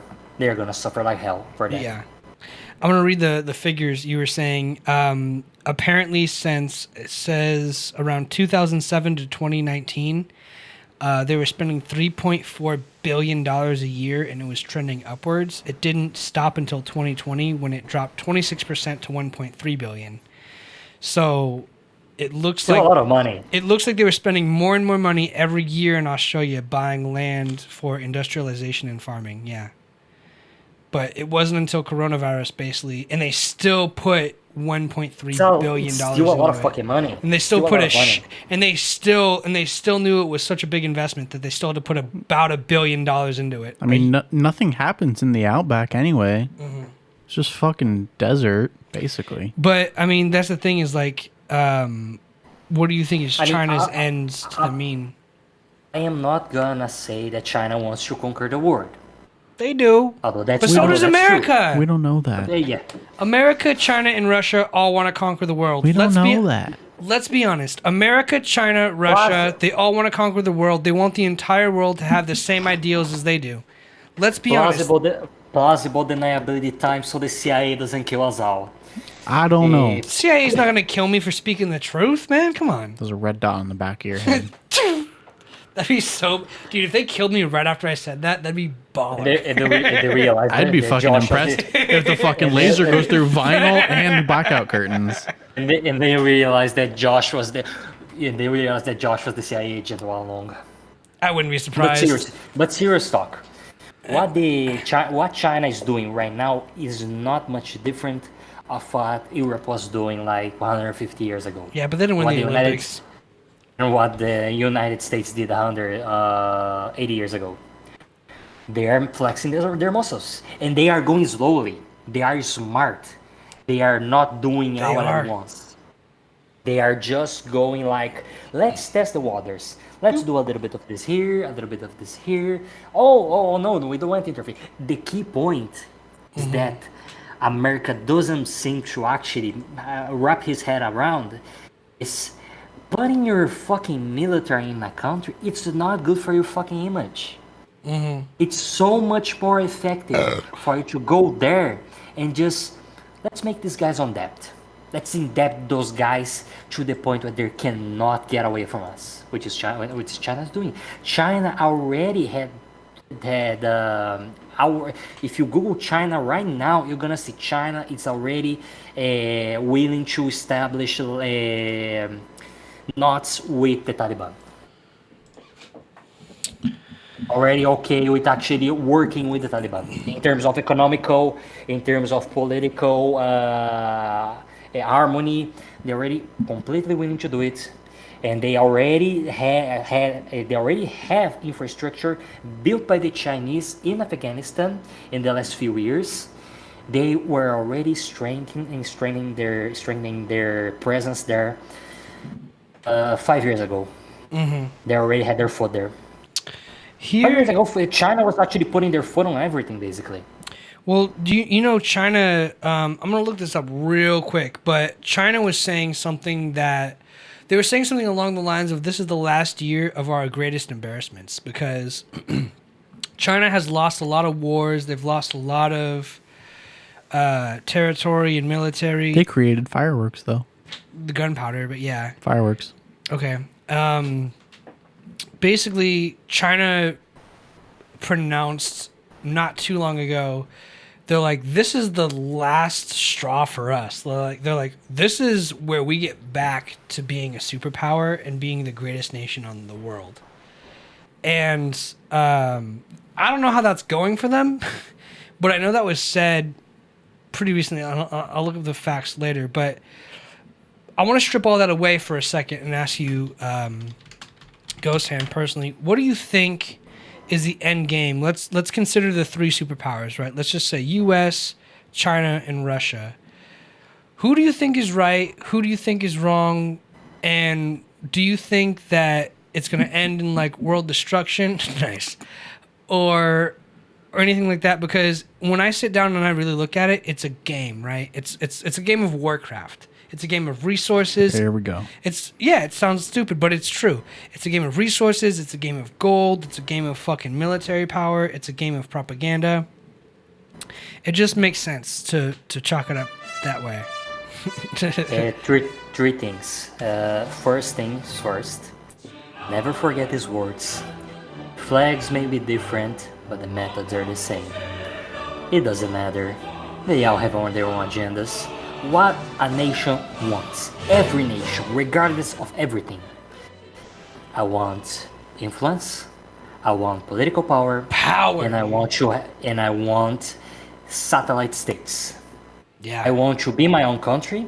I want to grow as my own country, but I want a bunch of 15 or 20 countries. 15-year-olds. They're essentially my puppets. Yeah. Russia did that before with the Soviet Union. Russia's gonna do that again with Eastern Europe with Putin. Putin is not shy away of annexing whatever he wants. He already annexed Crimea. He already tried to pick up Ukraine. He's ex-KGB. The guy knows his shit. The guy knows what he's doing. The guy is not an idiot at all. That's what I'm saying, bro. He was trained by the best. KGB was good. Probably have a lot of you probably have a lot of presidents or politicians. They are ex-CIA or something of this sort. Oh, no doubt. But I'm saying, like, that's the. If they are, we don't know about That's it. what I'm saying. Is like the top of their class is like out there being like, I'm gonna be president again, and anyone who doesn't want me to be can fight this flying dildo on a fucking drone. But going back to the theme at hand. Yeah. So first things first. A nation wants always political influence, grow himself as a nation, and have a bunch of puppet states that do their bidding for them. Essentially a buffer zone like the Soviet Union had back in the after the 40s and the 50s until the 90s. Yeah. Second things. No nation wants to be seen as the evil imperialistic guy. No. That's why there's things like propaganda. We're the good guys.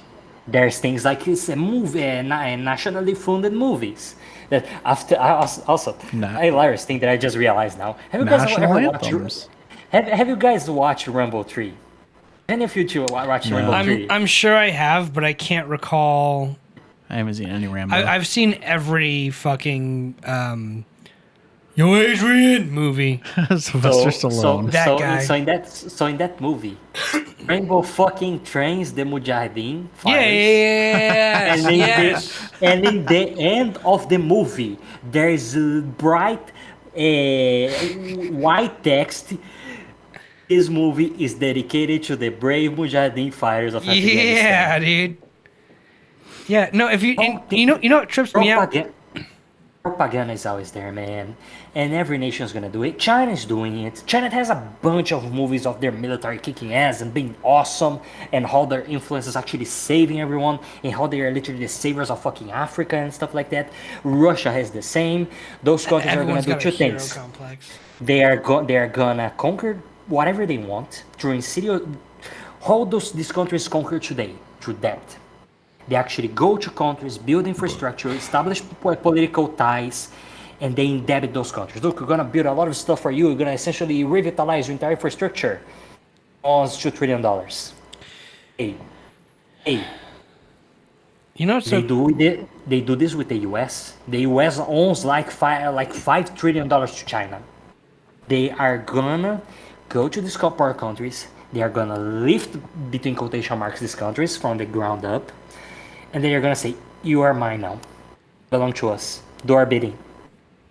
And they are gonna expand their sphere of influence. Russia is gonna do the same with Eastern Europe. And maybe with Western Europe. I don't know. You never know. They went until Poland, until Germany last time. Who's gonna stop them now? China's gonna do this too with Africa and Australia and Southeast Asia. And I think the focus is gonna change with the United States. At least, if I was a president of the United States and I wanted to do the same thing that China and Russia is doing, I would turn my eyes to Latin America. Let's start doing this with Latin America. Let's fortify the Americas, the United Americas. Bad idea. Bad idea. You just kill the car. The United States government and the military can wipe Mexico away if they want. If they want, yeah. Sure, but we don't want to. They get a lot of money from that. Yeah, that's what I'm saying. Is like, if we go to war with the cartel, you realize all of the party life on Saturdays goes away. I'm just saying, if I was a guy with not a single shred of morality or ethics, or I just want to fucking amplify. Sure, we can nuke. We can nuke everyone and they nuke us. Everyone dies. Just take Latin America. Fuck you all. Fuck us. Fuck me. I mean, I'm gonna be fucking the ass by that. We already have Puerto Rico and Guam. Yeah, we What's own, Scotland? like As you said, we territories. have puppet states, man. We have states that we own. What I can see is the United States doing that more to counter China and Russia. That's my perspective on the future of geopolitics. Also, those nations are going to start fighting for the international waters. They're going to start fighting for the influence there. And another important thing, Antarctica, the North Pole. There is a lot of untapped potential there for these nations, just cold. especially Russia and the United States. Yeah. Especially for naval vessels and submarines. What's running all this? Is it oil or is it power? What's the end game for every country at the end of the day? Oil sucks. How do you stay ahead of every country? I don't know, man. Spirit of the people. I don't. There's one thing, but this doubles up again in conspiracy theories territory.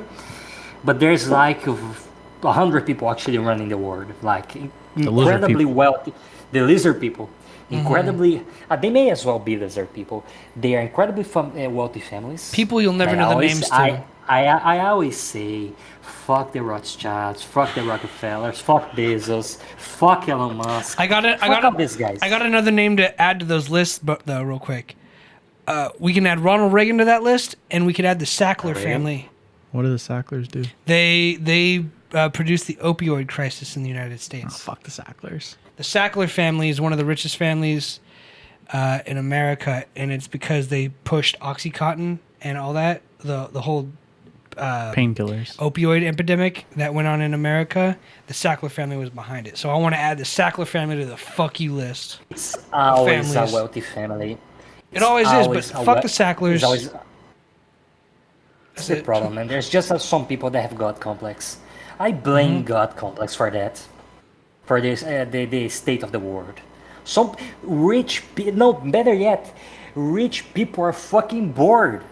Imagine having $2 trillion in your fucking bank account and already owning everything. Guess I'll conquer Cuba. It must be boring as hell, so they play around with their lives. I got everything I want my entire life. I got a horse, I got a hooker, I got a wife, I got a mansion, I got a Ferrari. I want Cuba, damn it. Give me Cuba. That was hyperbole, but yeah. That's always something that we as people that don't have money could say. Mm-hmm.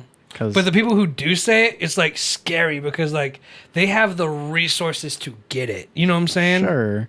But there's also like laws in place where that can't like happen. Like you can't, like Lil Uzi Vert wanted to buy a planet and there's like space laws in effect where that can't happen. But let's be honest, the United States and China. There's laws against weaponizing space, and the United States are already going back on that. But only U.S. and Russia have space weapons. Check your facts. That's the thing. The two places. We all agree. No space death lasers, United States. No space. But what if no space death lasers? Okay. Mm-hmm. But what about the Space Force though? What about Space Marines? Trump started the Space Force. It's fucking stupid. It's just it's a branch of the Air Force. You say that, bro, but honestly, like everything came out that same year about aliens and shit. I know. Gave you 100 years, and we're gonna be shooting each other in space at fucking Earth's orbit. If global warming haven't killed us yet. Reporting for any time. You guys wanna see something? I was reading something really nice a few days ago. Do you know how many fucking people are gonna be displaced in the next 15 years due to global warming? I think it's like a third, right? 2 fucking billion people. Yeah. This picture I pulled up on the screen is everybody who joins the Space Force. Doofy. I fucking love this movie. So much. Movie. I've never seen it. It's good. Great. I'll watch it. I don't know what it's really called. Hilarious. But no, for real though. Every single branch of the military started as a joke. Remember the fucking cavalry? Cavalry was a joke when they started. Dude, have you ever seen the movie Men Who Stare at Goats?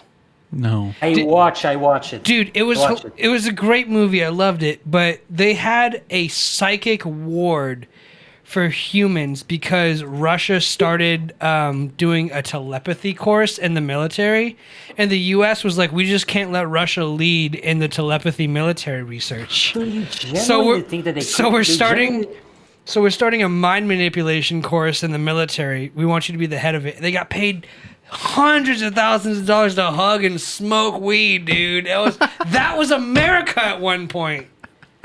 Do you genuinely think they stopped? Do you genuinely think that the Pentagon doesn't have like 500 branches of stupid No, shit?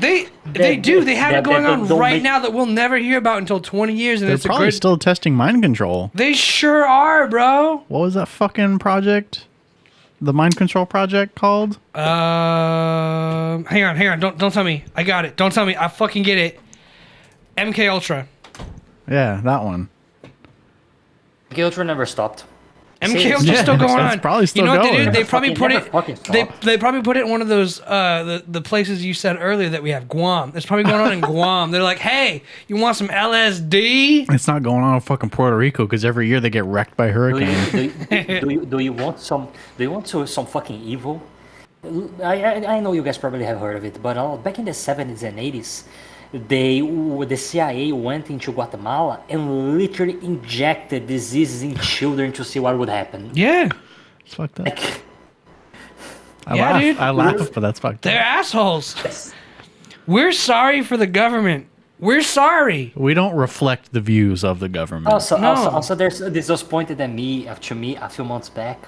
Have you guys ever watched the G.I. Joe show? The old on the 80s one. G.I. Joe. Yeah. No, but I know about it. There is an episode where a Cobra Commander literally destroys money and creates Bitcoin. I don't remember that. Those concepts were there before the idea of restoring the economy back to the gold standard. Look it up. Commander Cobra actually fixes the economy of the United States. How do you feel about being removed from the gold standard and all that? Because we're solely on the U.S. dollar right now. It literally destroyed the entirety of the economy of the world. Yeah, because Josh pointed out to me. Go ahead. The stupidest thing that was ever made in the history of this fucking idiocy of economy was shying away for the gold standard. Gold standard gives you a safety that a country is not gonna print fucking money like it's nothing and create world chaos. But no, let's give the Federal Reserve free rein to do whatever the fuck they want. The Federal Reserve was one of the... Oh my god, I'm gonna be fucking killed by that. Nobody's gonna hire me after this. You're good. The Federal you. Reserve is one of the private banks that are... and don't get me wrong, capitalism has its problems and should be addressed. But the fucking banks, man. The fucking private-owned banks that actually move all this and profit away of using of basing the standard of work into literally worthless paper. Yeah. Josh was pointing out to me that we left the gold standard to the U.S. dollar, and that if we didn't leave the gold standard, our minimum wage today would be like what, $46 like $47. $47 an hour, which is like amazing, but it's also like, I guess you count for inflation, the economy would too, so it would just make gas like $20 a gallon. I don't know where that line ends and where that line starts, but at the same time, I would love to be making that much money. You fucking kidding me? I just want to afford a goddamn place of my own, dude, and like home ownership. You can, just not in California. Yeah, yeah, that's true. Home ownership is just at an all-time low, and yeah, California's not the place to own a home. I guess without a family or a marriage, and I don't have Without either 10 right roommates. now. Yeah, so yeah, 7, but here I am. So it's just one of those things, man. Like, you really look at it and you're like, holy shit, the things that should be affordable aren't. Here. Food, affordable. Housing, not affordable. Hey man, we can... The 2 bottom rungs of the goddamn pyramid, bro. We can live in Kentucky in a 4-bedroom house for $1,200 a month. I just got my job back. I'm just But saying. that would actually save me money from what I'm paying now, which is crazy. Yeah, that's $400 a person. That's insane. Dude, I don't know. It's just one of those things. Like when you sit down and look at it, you're like, how is this not more balanced to where like everyone has a place? If you have a job, if you work, I want to say not even full time. If you work at least 32 hours a week, you should be able to afford a place by yourself, because that's what's common. Don't even get me started in the housing crisis. I want you to get started on the housing crisis, bro. Tell me about the housing crisis. Do you know how many fucking houses in the United States? Let me just do a thing. Go ahead, look it up. But also, like, what pisses me off is like all the people, like you said, China earlier. They're buying property. They do that. What's up, Flex Tape? Hey, Flex Tape. People in China and everywhere around the world also buy property here and just let it sit. Like, I'm not happy to admit this, but the actual company I work for, they have like apartments and houses like on loan to where like people can just spend the night in those houses if they make enough money with the company. You know what I'm saying? Like, it's cool, but it's also like shitty because like someone else could buy that house and that just drives up the market price. It's October of 2019. The number of abandoned houses in the United States, it's about 17 million. Yeah, that's a ton of houses. Fucking million in houses in good conditions. And there's only like what 20,000 homeless people. More than that. I mean, what's the problem? Let me give you a problem specific to you guys that I already mentioned before to California. Talk to me. Foreign capital, mostly Chinese, comes in, buy houses, leaves, and the place is abandoned. Literally nobody can do nothing because the guy owns the place. Who cares if nobody's living in it? Who cares if he's just collecting dust and there's literally falling apart? Doesn't matter. There's so many instances of that happening all over the fucking world, but especially California. It's unreal. And like, imagine if that wasn't the case, That's gonna right? be good. Pussy, just take a sip. Fuck. Hey, thank you for the tier 1 sub, man. Grim Joe gifting a sub to Miss Lenity. Grim Jow the King. Thank you. Anyway, what I'm saying is, like, imagine if that wasn't the case. That would help the housing market come down and be more affordable. Yet, nothing is done in that aspect by any government. Here we go. Why you guys pull just me do a little interjection here? Need another one, please. Bud Light. I don't care. One of the major problems we're keeping this conversation going. What's up, the Ollie? housing crisis is that Ollie Robert. Who owns these houses? Nobody. People get kicked out. That's what I'm saying. Like, Russia probably owns safe houses in America all over the country, bro. Think about it. That's not what I'm getting at. What I'm getting at. That's what he's saying. That's not what I'm getting at. Let's all fucking huddle up here, okay? Let's all get on the same page. China buys the property and then they fuck off. No, we're talking about Russia, bro. That's true. What the fuck, dude? Flex Tape, go kill yourself. Just Flex kidding. Tape. Don't do that. Also, I'm free tomorrow and Thursday if you want to fucking kick it. Hit me up. Send me a text. Go ahead. Just a final interjection before I go ahead. Sorry, I'm just drunk. Have you go? No, dude, you're fucking cool. I like you, and you talk smart and use big words. And he wants you to take his teeth. And I want you to take my fucking wisdom tooth out. I'm coming to Brazil someday. Eventually, I swear to God. I need a passport. I will eventually. Okay. But the last thing before I go, who owns the majority of the houses in the United States today are fucking banks. Yes. Yes, banks that's true. Artificially keep this maintain those houses unoccupied in order to inflate the prices of the market price, and that's not gonna stop. They're gonna keep doing this, that, and what's the future for the United States? 90%, that's too much. Like 30%. That's gonna be good. Pussy, just take a sip. Hey, thank you for giving. I'll take The it. resting being stupidly rich people. That's gonna be your good. fucking Pussy, future. just take a sip. Fuck you. That's it. Holy shit, we are going. We are going today. Yeah, we are. We're going off, bro. Holy Wow. That's gonna be good. Pussy, just What take a sip. the Subs fuck? to everybody. Thank you, bro. What the fuck? Thank you, dude. Wasabi, you're here and you haven't said anything. What the fuck? Wasabi, speak up, homie, That's gonna be dude. good. Pussy, just take a sip. Oh my god. He's gifting Thank subs. you, He's dude. gifting a sub to everybody in the chat. Dude, you're the homie. Really Shout cool. out to That's Jim. really fucking cool. Are we saying your name That's right gonna be at good. least? Pussy, just take a sip. Fuck you, dude. Grim Jow the King. It's Ollie. It's Robert. Oh, Robert! Bro, how you doing, bro? How'd you like the onion cheddar chips? Dude, The the crawfish are my favorite ones. Look, all the snacks you gave us were fucking phenomenal. I like the prawn fish. Still do. I like the what's-its. I like the jerry cakes. Jaffa cakes. All those are fucking phenomenal, dude. All the snacks are fucking phenomenal. Thank you so much to Robert for providing those, dude. Just to wrap things up, Back I'm on going. topic. I have to do some Yeah, stuff. before I you have to go, read before you go. something. Thank you very much for actually having me here. Thank you for Always allowing a me pleasure, man. To ramble around like a fucking schizophrenic asshole here. Always, thank you very much. always happy to be here. And thank you very much. I'll see you guys next time. And I'm signing off. Bye bye. Thank you, Ghost Hand. Here's the Ghost Hand, man, the smartest motherfucker in Brazil who always tunes into the channel and always has the best input I've ever heard, probably by anybody.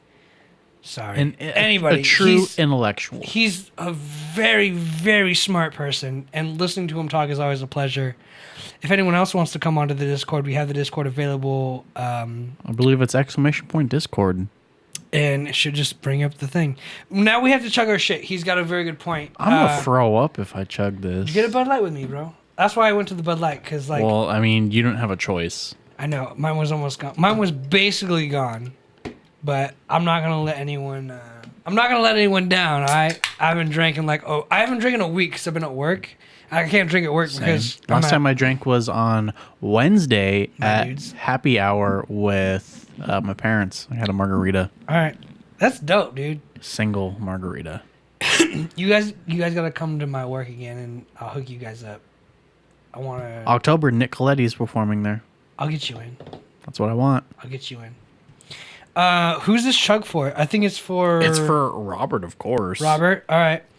Well, I mean, fucking what's his fuck? Flex Tape redeemed it, but it's for Robert. Dude, It's first for of Ollie. all, Ali, Robert, Mr. New England himself. Thanks, Old bro. England. Old England. I love how he's got the now I see the king in his name, and it's like, oh shit, that makes sense. He's a monarchy. Anyway, here's the Flex Tape. Here's the Robert, bro. Thank you for everything. Thanks for kicking it with us. We're gonna keep the show going on. Don't even trip.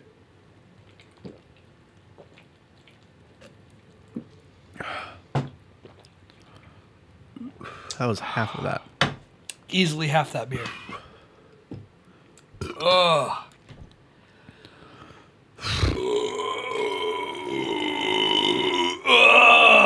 See, if I were to do that, I'd vomit. I'm a goddamn crocodile. What? How do you get that? I'm drunk, dude. Chill. Okay. Like I said, I haven't drank. So, I started work on the 3rd. Let me just look Yes. this up for you. All right. I've drank twice since the 3rd.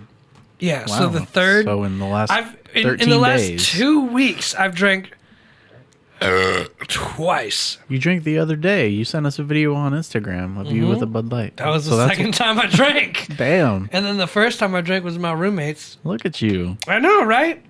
Work keeps me in check.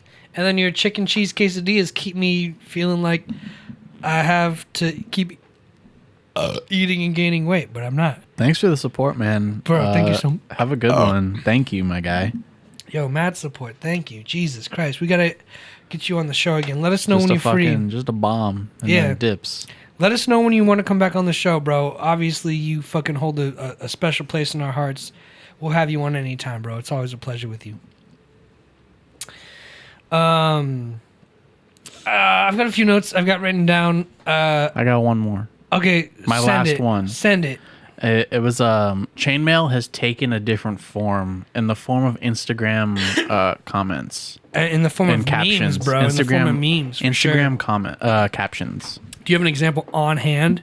On hand, no, but Can you find one? Because if you can find one in the next, yes, I can. I'll be honest. If you find one in the next 2 minutes, I'll be like, damn, you're right, because that's how abundant it is. If you can find it in the next 2 minutes, I'm sure I totally can.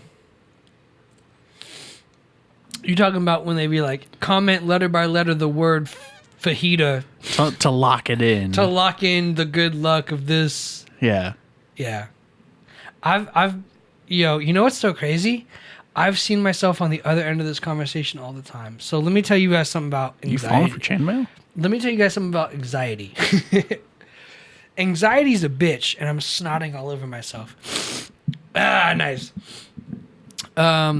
So you guys ever think of something and then you think of like, okay, so like I fucked up that announcement or that thing I was telling Josh about. Yeah. My first day at work, right?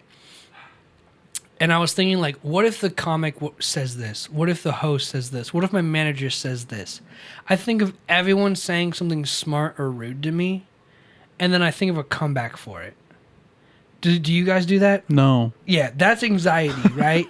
That's how my anxiety works, to where it's always triggered and it's always going off and it's like always in defense mode of like, I did this thing, I fucked up. Like, what if someone in the chat goes, you didn't chug that beer quite enough, but it's like halfway through. I'd be like, fuck you, it's halfway through, right?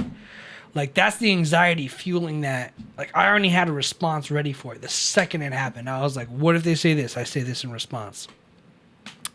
I imagine myself on this side of the conversation to where I would be telling Josh about something, which is actually one of the notes I have written down, which I'm actually just drunk enough to open up about if you guys want to listen to that. Oh, shit. But it's kind of sad. Anyway. Who cares? What happens is I've had this thought in my head for a while. I bring it up. Josh says, prove it. And I remember being like, I've got it, bro. Because like, in all instances of the day, I'm always ready to be like, yo, this happens so much. I'm ready to show you proof, concrete evidence, bro. And he does. And I do in that case. But like, yo, that's anxiety, right? Like being able to have the assurance of like, oh, you asked me to bring it right now? I got it.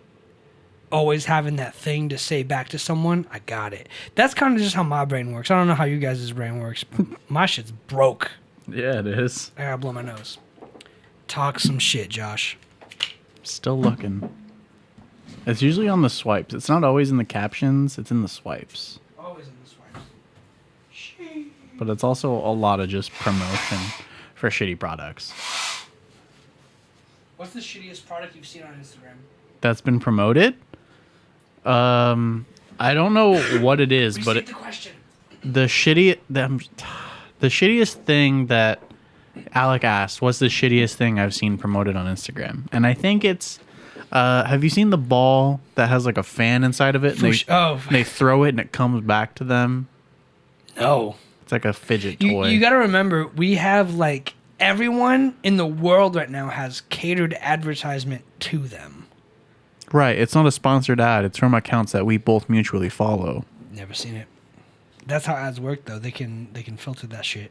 It's not an ad, though. It's just a regular post. Then it's not an ad. You're right, but they're still selling products in their posts. Which means it's targeted. No, because it's from the fucking accounts we both mutually follow. I don't get it. Go ahead. The ball. You throw it and it comes back. Oh, shit. The one with the fan in it? Yes. Do you want one of these fan balls? It's so fun. I fidget. Yes. Yeah, I know what you're talking about.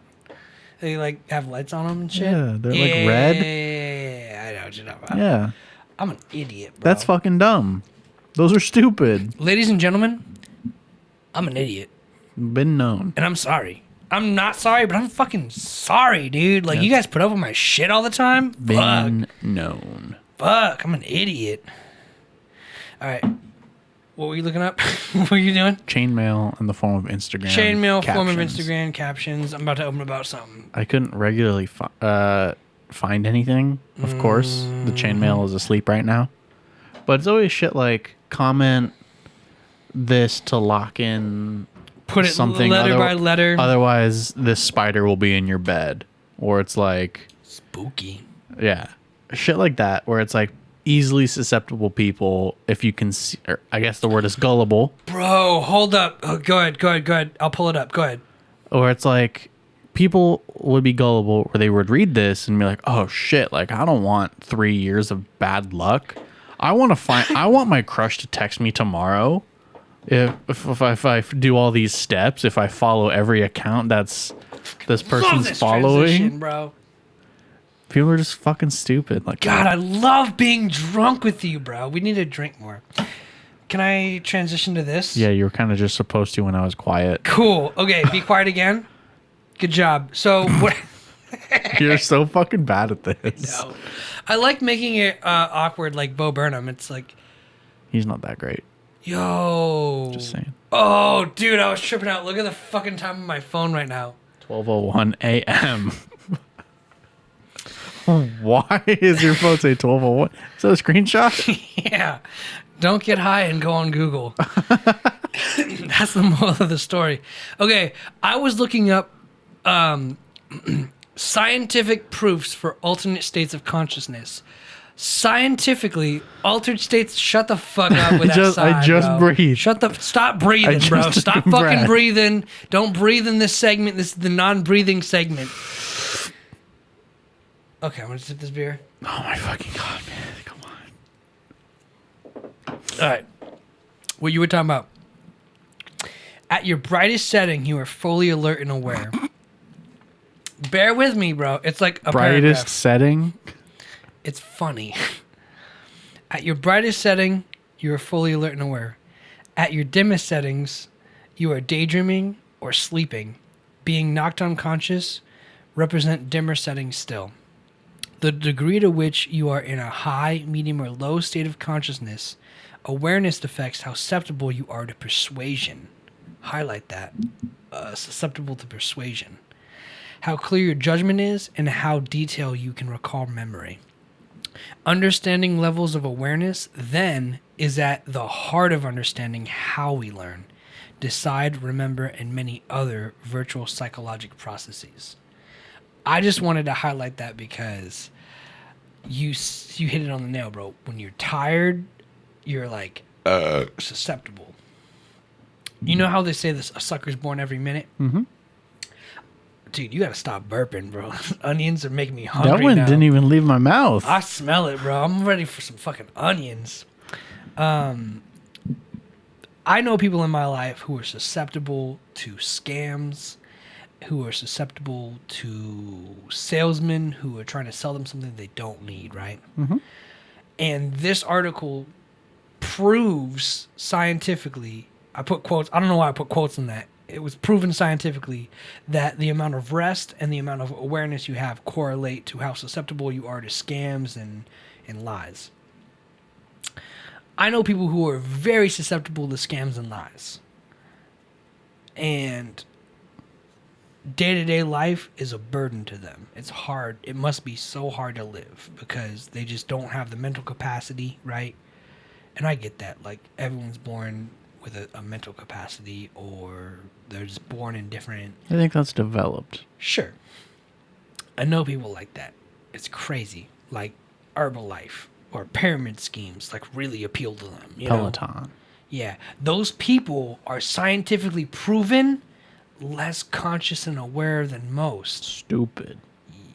Yes, stupid, but also proven less conscious By science to be dumb. and aware by science to be less conscious and aware.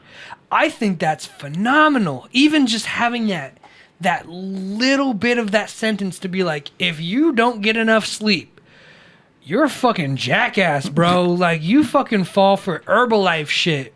Science said you're stupid. Science said you're stupid, bro. You fall for pyramid schemes. You got to get to sleep better. How crazy is that? Like, science has proven if you don't get enough sleep, if your brain doesn't get enough rest, you're dumber. And you fall for shit more, dude. Yeah. That's an important thing for people to learn. What about the susceptibility of just got all the sleep, but just the susceptibility to consumerism? That's a great question. I would assume, based on the article I read last night at 12:05, apparently. The screenshot was 12:01. Well, it took me more than 1 minute to read it, dude. Let's be honest. I'm not a fast reader. You're a slow reader.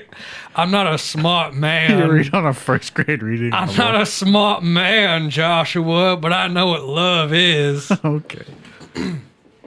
What was I saying? The susceptibility of you get all your sleep, right? But the susceptibility to consumerism. Seeing like an advertisement for something and like buying it. You're diagnosed with the stupid. Anyway, because I'm a big consumer. I see an ad for something and I'm like, I'll buy it. But like I get enough sleep. I'm gonna detach myself but from. I'm not stupid. I'm gonna detach myself from you for the example. I think not smart enough based on the article that I read last night at 12:05. Last night at 12:05, 12:01. There is a cap. There's a limit, and maybe people wake up and they're alert. The thing in the article. It proved there are morning people and there are late people. Some people wake up and they're alert and ready to go. Some people wake up and it takes 6 hours for them to be alert and ready to go. It's true. The article said that. Scientifically, bro, it's true. So, maybe you just get tired. Maybe you're a morning person and you stay up super late and you're like, fuck, I could use a tostada and an air fryer. Bye. Purchase on Amazon. Done. You fell for it. Gotcha. That's the thing. The internet's 24 hours a day. If you ever feel susceptible to buy something, then that means you're probably a little too tired to think it through. That means that's you being like, I want that fucking air fryer. Everyone on social media's got an air fryer. I don't. Buy an air fryer. Click buy. To be fair, when I bought my air fryer, it wasn't from an advertisement. It was from a store. Yeah, I did it in person. Which is the there was no influence behind it. So when you walked past the air fryer, nothing triggered in your brain to be like, I've seen this on social media, or no, I saw it was on sale and I was like, damn, I want an air fryer. So that was the trigger. Yeah. You were tired, you saw it was on sale. It was in person. It doesn't matter if it's online. In-person propaganda. Doesn't matter if it's online or in person, bro. Tired is tired, and you became more susceptible when you're like tired. Doesn't matter. Everything you see on Instagram that's selling you something has a sale for 20% off. Think about it. Everything's 20% off this, 20% off this. Buy now to save money. I got an ad for a shirt that I bought for a friend. There was no sale. It was just an ad for this company. And I kept seeing it. And I bought a shirt and I gave it to a friend. That's cool. Then what happened? She liked it. Oh, it was a she? Yeah. Okay. But at some point, look, I'm getting way off track. I'm getting way off track. Consciousness is tied to alertness. To be smart, I would argue you have to be alert and conscious. To be dumb, you have to not be, right? That's a fair assumption. Yeah. That's a fair assumption. Yeah. Therefore, if you're born tired, you're dumb. It's okay to call people dumb. That's rude. Fuck that. It's true. It's scientifically proven. If you're tired, you're dumb. Get some sleep, you dumb asshole. Do you know the title of the article? So if anyone listening to this wants to look it up themselves. Okay, so the website is the NOBA Project, NOBA Project.com. If you ask me to spell project, you're probably falling into the unconscious. Project. You're probably falling into the unconscious category. I got you. It's the .com. It's the NOBA Project. THE. .com. .com. Period. .com. / The idea being some people just lack the capacity no matter what, because we've all met people in our lives who are like, hey, walking down Venice, and some person goes, buy my mixtape, and someone grabs and goes, thanks. Or you hand someone a beer and you crack it open and it goes, shh, and they go, beer's carbonated, and you realize some people just don't have that mental capacity that you have. They're having a boy. I saw that today. It's just not fair. It's just not fair.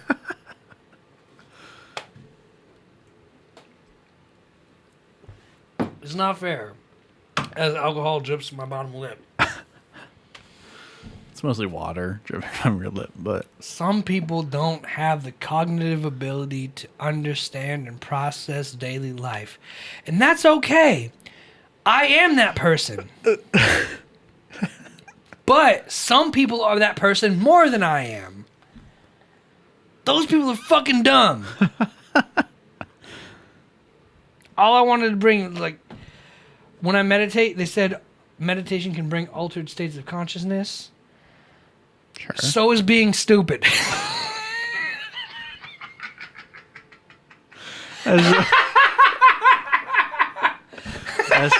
It's just another state of consciousness.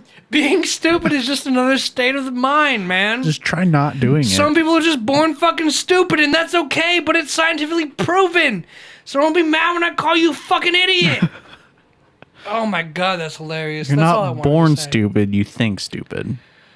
You're born stupid. That's what I'm trying to say. You're born stupid. You're born with a limit of consciousness. Every baby is stupid. You're born with a limit of objectivity and awareness.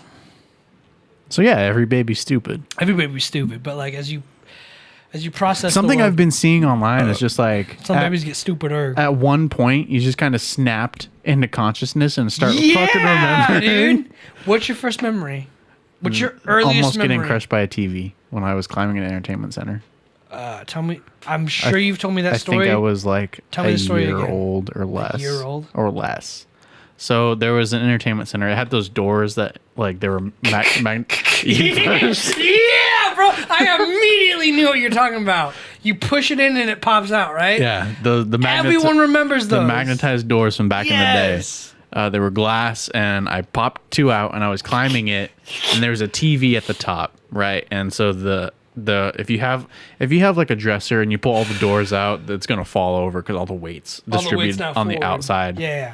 And so I was the extra weight to cause the entire entertainment center to fall forward and the TV on top to fall. And it was like, this was like, it was 96, 97. So like.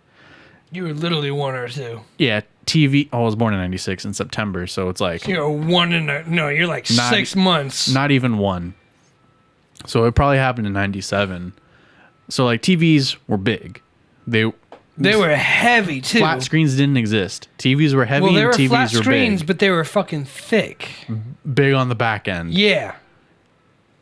So like I am this little child, right, climbing this entertainment center and a TV is falling and I'm like maybe 2 feet off the ground, 3 feet max. At least your height off the ground. And this thing's You're like climbing Mount Everest at this point. this for your thing is age. like 6 feet tall. So it's like a solid 3 of me. Fuck. And the TV's falling and I end up in the corner unscathed, like 7 feet away. Yeah, you told me. You don't remember how, but you remember getting out. I remember climbing it, and I remember being in the corner, and the TV on the ground. My mom coming in and saying, "What the fuck happened?" I remember that. So it's Did like you say verbatim what the fuck happened? probably not, but that's what I would like to think she did say. Nice. So yeah, I'm a super baby. I always had conscious thought back in the day. At 6 months old, I learned the alphabet. And didn't learn how to read. Still don't. Still can't. My first That memory, was my trade-off. My first memory, I'm pretty sure I've shared this before, but I want to share it again.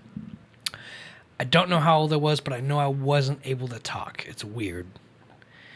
I was thirsty. I walked to the table, and I reach up to the table. I grab a red Solo cup, and I look into it, and it's clear liquid, and I go, water. In my fucking probably 4 or 5-year-old brain. I'm like, water. I'm thirsty. Sip. Ugh. Spicy. It was white wine, dude. Put it back on the table. I walk away. That's it. That's all I really remember. And like, I remember being like, that's not water. The fucking child endangerment in our homes. Dude, yeah, it's real. Like when they say keep out of reach of children, I understand now. Even red Solo cups with clear liquid in it. Anything. But here's the crazy thing. At that age, I was like, this is water. No. What if it was paint? What if it was glue, dude? There's other things. I'm dead. That happen to be clear. But instinctually? Yeah, because that's all you know. Yeah, instinctually, I'm like, water. I didn't know any better. You're right. But there was that one dividing line where I'm like, water, not water. And that's when I woke up. I was like, oh, fuck. Sometimes shit's not what it seems. That's it. This water's really hot and it's kind of sweet. Yeah, this water burns my throat and mouth and nose and everything. I want to be a kid again. I wouldn't do it again if I could. I mean, maybe I would, but I'd have to know what I know now, and I don't nearly know as much as I know then. You know what I'm saying? You know what I'm saying. I would take no current knowledge. I would just redo it. I've had just do it again though. I've had a controller in my hand for 24 years. Unless you do it with the same exact family under the same exact circumstances, you do. Yeah, I would just rewind the clock. Just do it again. But you're just becoming the same person. Yeah, that's fine. I would do it again. So you like where you ended up then? Yeah. All right. I just want to relive it. To feel it again. Yeah. What do feelings feel like when you think about them as a kid? Because I'm a robot. No. Trying to get that perspective. Yeah, but also when I think back to when I was a kid, I was like, I will never feel that intensely again.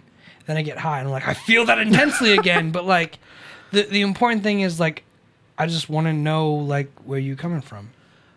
If it got to the point where like, if I were to rewind and just go back in time, is there an age or a point in time you would rewind to if you were told, hey, you could start here?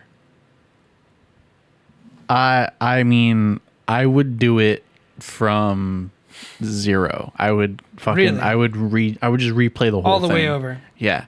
And when it got to the point of like why I'm here in California. But you have no memory. No memory. I mean, you probably do it the exact same. So maybe you've done it 3 or 4 times already. Probably. And you're still ending up on this shitty podcast with me. Hey, this is a good podcast. Even if I had like current knowledge, but like I wasn't allowed to use it because of like astral laws and just like other beings. Because God was like, no. Yeah, like you can't invest in Google and fucking while you're 5 years old. Oh, but Dad. Yeah. Invest in Google. Otherworldly being laws like that would apply.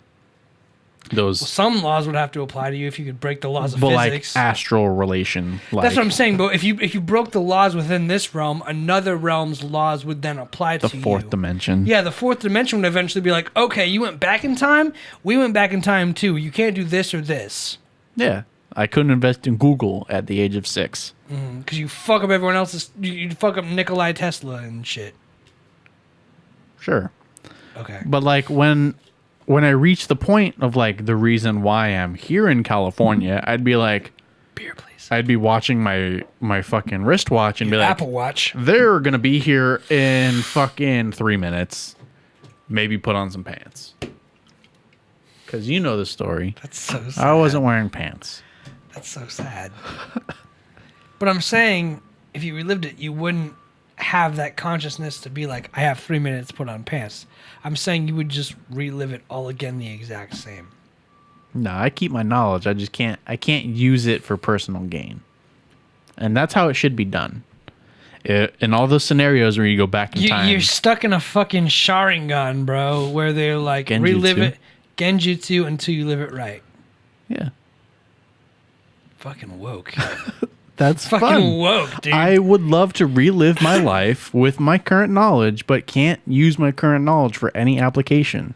It's just there. You'd be a viewer. That's why I like useless fun facts. You'd be a viewer of who you once were. You're spectating. You're spectating. It's your kill cam.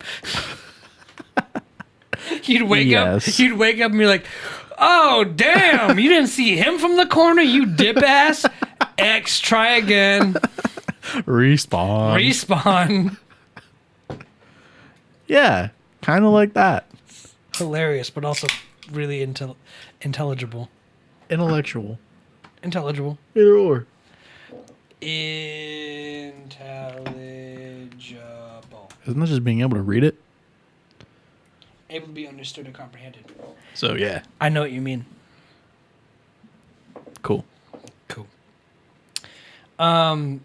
My thing, okay, I'll talk about it. Yeah, Alec, it's your turn. Reciprocate. This is gonna be kind of weird, but Go ahead. the latest post on my Instagram is about my mom who died. And But the last post you made was us not having a show. Granted, it wasn't on your personal account. It was yeah, still on the my last story. Still the last post you made. On my story, I'm talking about on my wall, my thing that doesn't get deleted after 24 hours. Oh, I thought it was a regular post.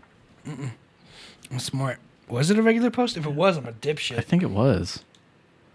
I'm almost certain it wasn't. It was a fucking regular feed post. It was on the Two Dudes Drinking Beer podcast. That's still the last thing you did. I didn't do that. Okay. Regardless, I wanted to actually show you just while I'm here. Look at how many hoes. Hold up. How do you get the notifications? The heart at the top. There's a lot of people who followed me or liked my last known Instagram post. And I just want you to, for the viewers who are listening or watching, I want everyone to know, everyone who's liked my post, my most recent post, has been like a Instagram model or OnlyFans model. So fake. Fake. But they just like the post of my dead mom. Yeah. And they're like, follow me for boobies. Booty pics. Booty pics. And I just want you to know, I don't mind advertising. I'm here for it. But if you don't have 5 seconds to look that is a memento, a memoir, a headstone on the internet for my mom, who's dead, to advertise your titty and ass, you're a piece of shit person, and I hope nothing good comes your way. I mean, it's done by robots. Doesn't matter. I have to put it out there. I get that. I have to put it out. I have to put it out in the universe now to say, if you like my dead mom's post, unless I know you personally, you're a piece of shit. Stop advertising your dick and ass and tits and Booty, dude. Like, I'm sick of it. I block all of you. Please grow up and mature, dude, and just please respect that. I want to be left alone when it comes to shit like that. That's all I wanted to say. All these fucking OnlyFans advertising my dead mom's posts is really starting to piss me off. It happens twice a week, and I'm really over it, and I'm this close to deleting Instagram and Facebook and everything. The only reason I haven't is because I want to do music and promote music, but at the same time, it's really impossible to have a personal life on social media, and it's killing me, man, because you just go private. But not if I want to promote shit, right? Unless you pay other things to promote it, like the meme pages. That's what I'm saying. It's it doesn't make sense to promote, but I need to either separate those things or delete those things, because I don't want to do that anymore. It's a real annoying reminder that, because look, man, one thing I've brought up in the album a few times is that my mom is not a person for commercialism or money. It's always been the principle, right? It's always been count your blessings before you go to bed, say your prayer, be happy for what you have. That's not who she is. That's not who she was. And I'm constantly reminded the opposite of that. And on no other post have I been being bombarded with fucking OnlyFans models. It's fucking annoying, dude. Like, I don't know what the timing was or what the bad luck is or whatever it is, but like, it's just fucking enough. Have you followed any accounts recently? Not because that's when I notice I get more. It depends on the accounts that I follow. Not that I can remember. So if I follow certain women, I get certain women in return. What I do is, you know, the One Piece memes or whatever I send you. You do the reels, yeah. When I'm lost in the reels, I'll heart them and save them if I really like them. That's it. Aside from that, I haven't really followed anyone. I haven't added any new friends, anything like that in years, bro. In years. And regardless of the algorithm, it's just like, it's just one of those things. It's like, yo, if there's any reason to delete my Instagram, this would be it. Like, I'm really that close. Because I haven't posted in years aside from the immediate last post, and then the one before that was 4 years ago. So I'm like this close, but I'm also just like, should I use it to market? But I'm also just like, no, like, fucking, who cares? You know, I'm stuck in that weird reality of like, why did you make an Instagram in the first place? Because I was in high school. Because that's what everyone was doing. And then I look at our boy O-Dog, and I'm like, yo, like, he doesn't have any social medias except Snapchat. But even then, like, I deleted Snapchat, Tinder, Bumble, all my other shit, Kick, whatever. I did. I really did, bro. Oh, you don't have Tinder anymore? No, bro. I haven't hooked up with anyone in, like, I mean, a few months. But, like, realistically, I haven't. Tinder and Bumble's dumb. I still have a Bumble. They keep sending me emails like, oh, your account's going to get hidden if you don't swipe. I don't care anymore. The thing is, like, I look at him and I'm like, yo, I don't need social media. People who know me know where I'm at. Y'all got the bat phone. You know, like, if you need me, call me, text me. You can find me. Instagram's more just like, it's just weird. Everything social now is just... It's for fun. Yeah, but it's more of a waste of time to me. I mean, I have definitely noticed that every Sunday, Apple sends that notification of your screen time. Mm-hmm. And it's like, mine's gone, like, 2 weeks ago, it was like down 30%. What are you at usually? The week after that was down 20%. How many hours a week? About 3 hours. Yeah, same. It's like, it went down 30%, 20%, and 40%. I gotta pee really bad. Can you talk about this while I go pee? Yeah. I mean, I guess I can try my best. Try your best. Try your very, very best. The person who doesn't talk is going to carry the show. You got it, bro. I'll be back. Every Sunday, Apple sends out that notification about your screen time. And mine's gone down the past 3 weeks in a row. Let me see if I can currently get what my screen time is. I don't know where it would be. There it is. 2 hours and 15 minutes is my hair isn't blonde anymore. Yes, that is correct. I dyed it on Thursday.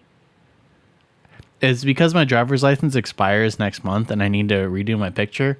Otherwise, I'm 16 again, and I don't want it. And I didn't want to be blonde in a government-issued ID, which I'm going to be showing a lot of people, so I want to look natural. I want to look like how I'm supposed to look, so I don't want to be blonde anymore. But the things at the bottom, to shave the head, still exist. Doesn't matter if I'm brown or blonde. Brunette's the word I'm looking for. But my screen time currently is 2 hours. It just went up to 3. 3 hours and 11 minutes. It's still down 32% from last week. So every week I'm going down and down. Which is good. Going back to blonde? Negative, sir. I'm not going back to blonde. The only time I'm going to go back to blonde is if people vote on it again.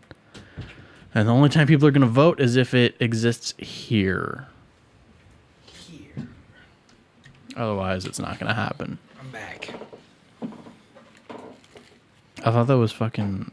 I fucked up. I thought you were a plant daddy for a sec because your names in the chat are both red for me. I have the same issue, bro. Like I said, like everyone's green except for the new guy, and then I guess he went red and green, but mostly everything's always green in my chat. Plant daddy's red for me, and so is flex tape. So I was confusing that.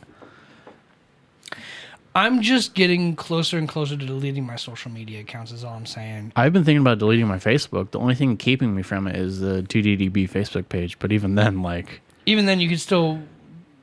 We could still... I'd obviously keep my access to my 2DDB account on Instagram. But it's just like my personal account on Instagram is like... It's more being a burden and a reminder of like shitty things for no reason out of nowhere to be like, I fucking like... I know it's not the algorithm because it's like I posted one thing. If I posted that and then Instagram's like, let's flood them with fucking accounts of titties and ass, then that's like, you guys really just don't care about your viewers. You guys are just sending people who post something for a few months until they start being more active. And that's not cool. What was the last thing I posted on Instagram? I'm pretty sure is the hair dye. Yes, it was my before and after of going from brown to blonde. I was there. I did it. Well, I mean, you were just there in that picture. I was there. And that one. Well, not that one, but that one. I was there. Yeah, you were there. And then there. The time before that was September 3rd, 2020. Which is like the start of the podcast, and then right? before that was 2018. And 2018. And the thing I did, 2018. and literally the thing I did before that was when I posted the Two Dudes Drinking Beer account and accidentally posted it to my personal account, which is this one. When we did the McDonald's run, it was the Land, Sea, and Air. Yes. And then literally a Two Dudes Drinking Beer after that. So I should really just be all Two Dudes Drinking Beer. Yeah, if you want. You can run the business account. I might as well. And you can follow whoever you want. I don't care. Follow all the Instagram hoes you follow on your personal. But that's the and annoying, send them to our account. But that's the annoying thing is I see all those hoes that are following that last account or liking that last account. I'm like, I don't know you, bitch. If they ever send you a DM, just share the 2DDB profile to the reply back. That's actually a really good strategy. Talk to me here. Yeah. Because I get those all the time in those messages. It's like me and 58 other dudes. The group chat. Me and 58 other dudes. You want to see pictures of my naughty nudes? Yes. Two dudes drinking beer. Click on the link. Just hijack their advertisement. Try it. See what happens. It's just annoying. That's all I'm trying to say. Is like, I get that. Fucking don't want to put up with that shit. It's the time and the place, and also the principle of it. Mm-hmm. Here's one thing I wanted to ask you when I got back from Vegas. I got a ton of notes written down that I never got to ask you because it's been so long. It feels like. Rapid fire. Let's go. If the age of consent in Vegas is 16, and you guys are dating, then you cross over to California. Does it become statutory rape? First of all, what is the age of consent in Vegas? 16. I said that very clearly. If the age of consent in Vegas... Is it okay, let me hang on. Confirmed to be 16? It is confirmed to be 16. The age of consent in Vegas is 16. If you guys are dating and cross over to California, does it become statutory rape? You're going to find the same answer I did. But before he answers, he does his research. I already said yes. It would be. Why is it 16 in Nevada? Sin City, bro. If a person aged 15 or younger has penetrative sex with an adult, the adult may face charges for the Nevada crime of statutory rape. But in California, it's 18. And everywhere else. Not Nevada. You could have sex with a 16-year-old legally. That's concerning. That is so fucking concerning. That's weird, right? It ranges from 16 to 18 in the U.S. That's crazy to me. That blows my mind. You could have sex in one state legally and the other state illegally. It's 16 in Washington, Montana, Nevada, 17 in New Mexico and Texas, 16 in Oklahoma. I don't know that state. I think it's Wyoming. I think that's Nebraska, 17.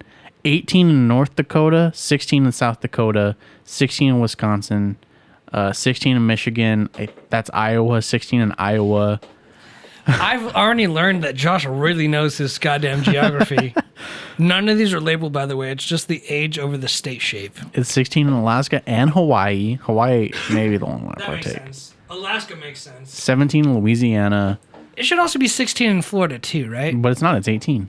16 in Maine, Vermont, New Hampshire. Dude, if Florida doesn't have their age of consent at 16, you're fucking up. Basically everywhere in almost the first 13 colonies is 16. Except for this one. I don't know. You're totally right. What about New York? That's 17? New York, 17. Yes. That's crazy. They're like, we'll bump it up a year. Everywhere in the fucking original 13 colonies is basically 16. That's insane. It's insane to me. And I realized that in Nevada. I was like, bro, you realize we could have sex with a 16-year-old? And like, it'd be perfectly legal because we're in the state. And that scared the shit out of me that we could go to another state and all of a sudden the laws are just completely different. And because we're U.S. citizens, it's totally legal. Like if someone came here to California from a place where marijuana is illegal, all of a sudden you could just legally smoke marijuana. 12 states have it at 18. Everything else is 16 or 17? Correct. Jesus. So we're one of the few states where it's more strict. That's so sad. Isn't it? And like I said, if you had sex with someone in Nevada who's 16, it's legal. Yeah. But you come back to California, and if someone asks you if you've had sex with a 16-year-old and you say yes, you can get convicted of statutory rape. If they could prove that it's in this state. If you do it there, yeah. If they could prove that it's in this state. Yeah. How crazy is that? It'd be hard to do, obviously, but I'm like, I realized that. I was like, yo, how crazy is that? That's weird, right? That's disturbing. Yeah, that's not cool. Boom. That's a lot. Okay, so that's also frequently asked along with the age of consent in the U.S. is what state has 14 age of consent? The last two states to raise its general consent from under 16 to 16 or higher were Georgia and Hawaii. Of course. Georgia was in 1995 from 14 to 16, and Hawaii was 2001. Well, from those 14 to Hawaiians look like 16. they're 21 when they're 16, so. It doesn't excuse it. I'm not saying it excuses it. I'm just saying that's one of those things that are fucked up, right? If you want to have sex with a minor in California, there's plenty of other states to go to do that. Does that mean they can get a job at a strip club? That's a great question. Probably. That's like a trap. Probably. That's a great question. That needs to be answered by somebody that's not two dudes drinking beer.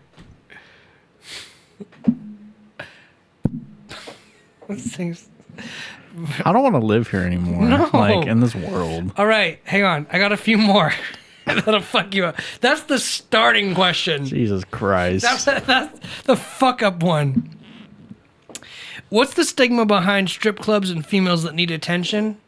When the truth and the reality is that guys go to strip clubs to pay for attention from females. Well, the stigma is the women are just being harlots. You know, like the Scarlet Letter back in the day. Women who were sluts got branded with the red A.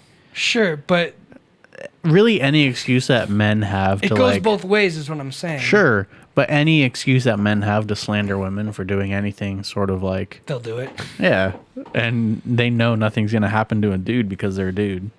I'm just saying, like... Yes, it's a stigma. Should it be recognized both ways? Yes. Is it? No. We paid a lot of money for a little bit of attention for 5 minutes. Did you have a good time?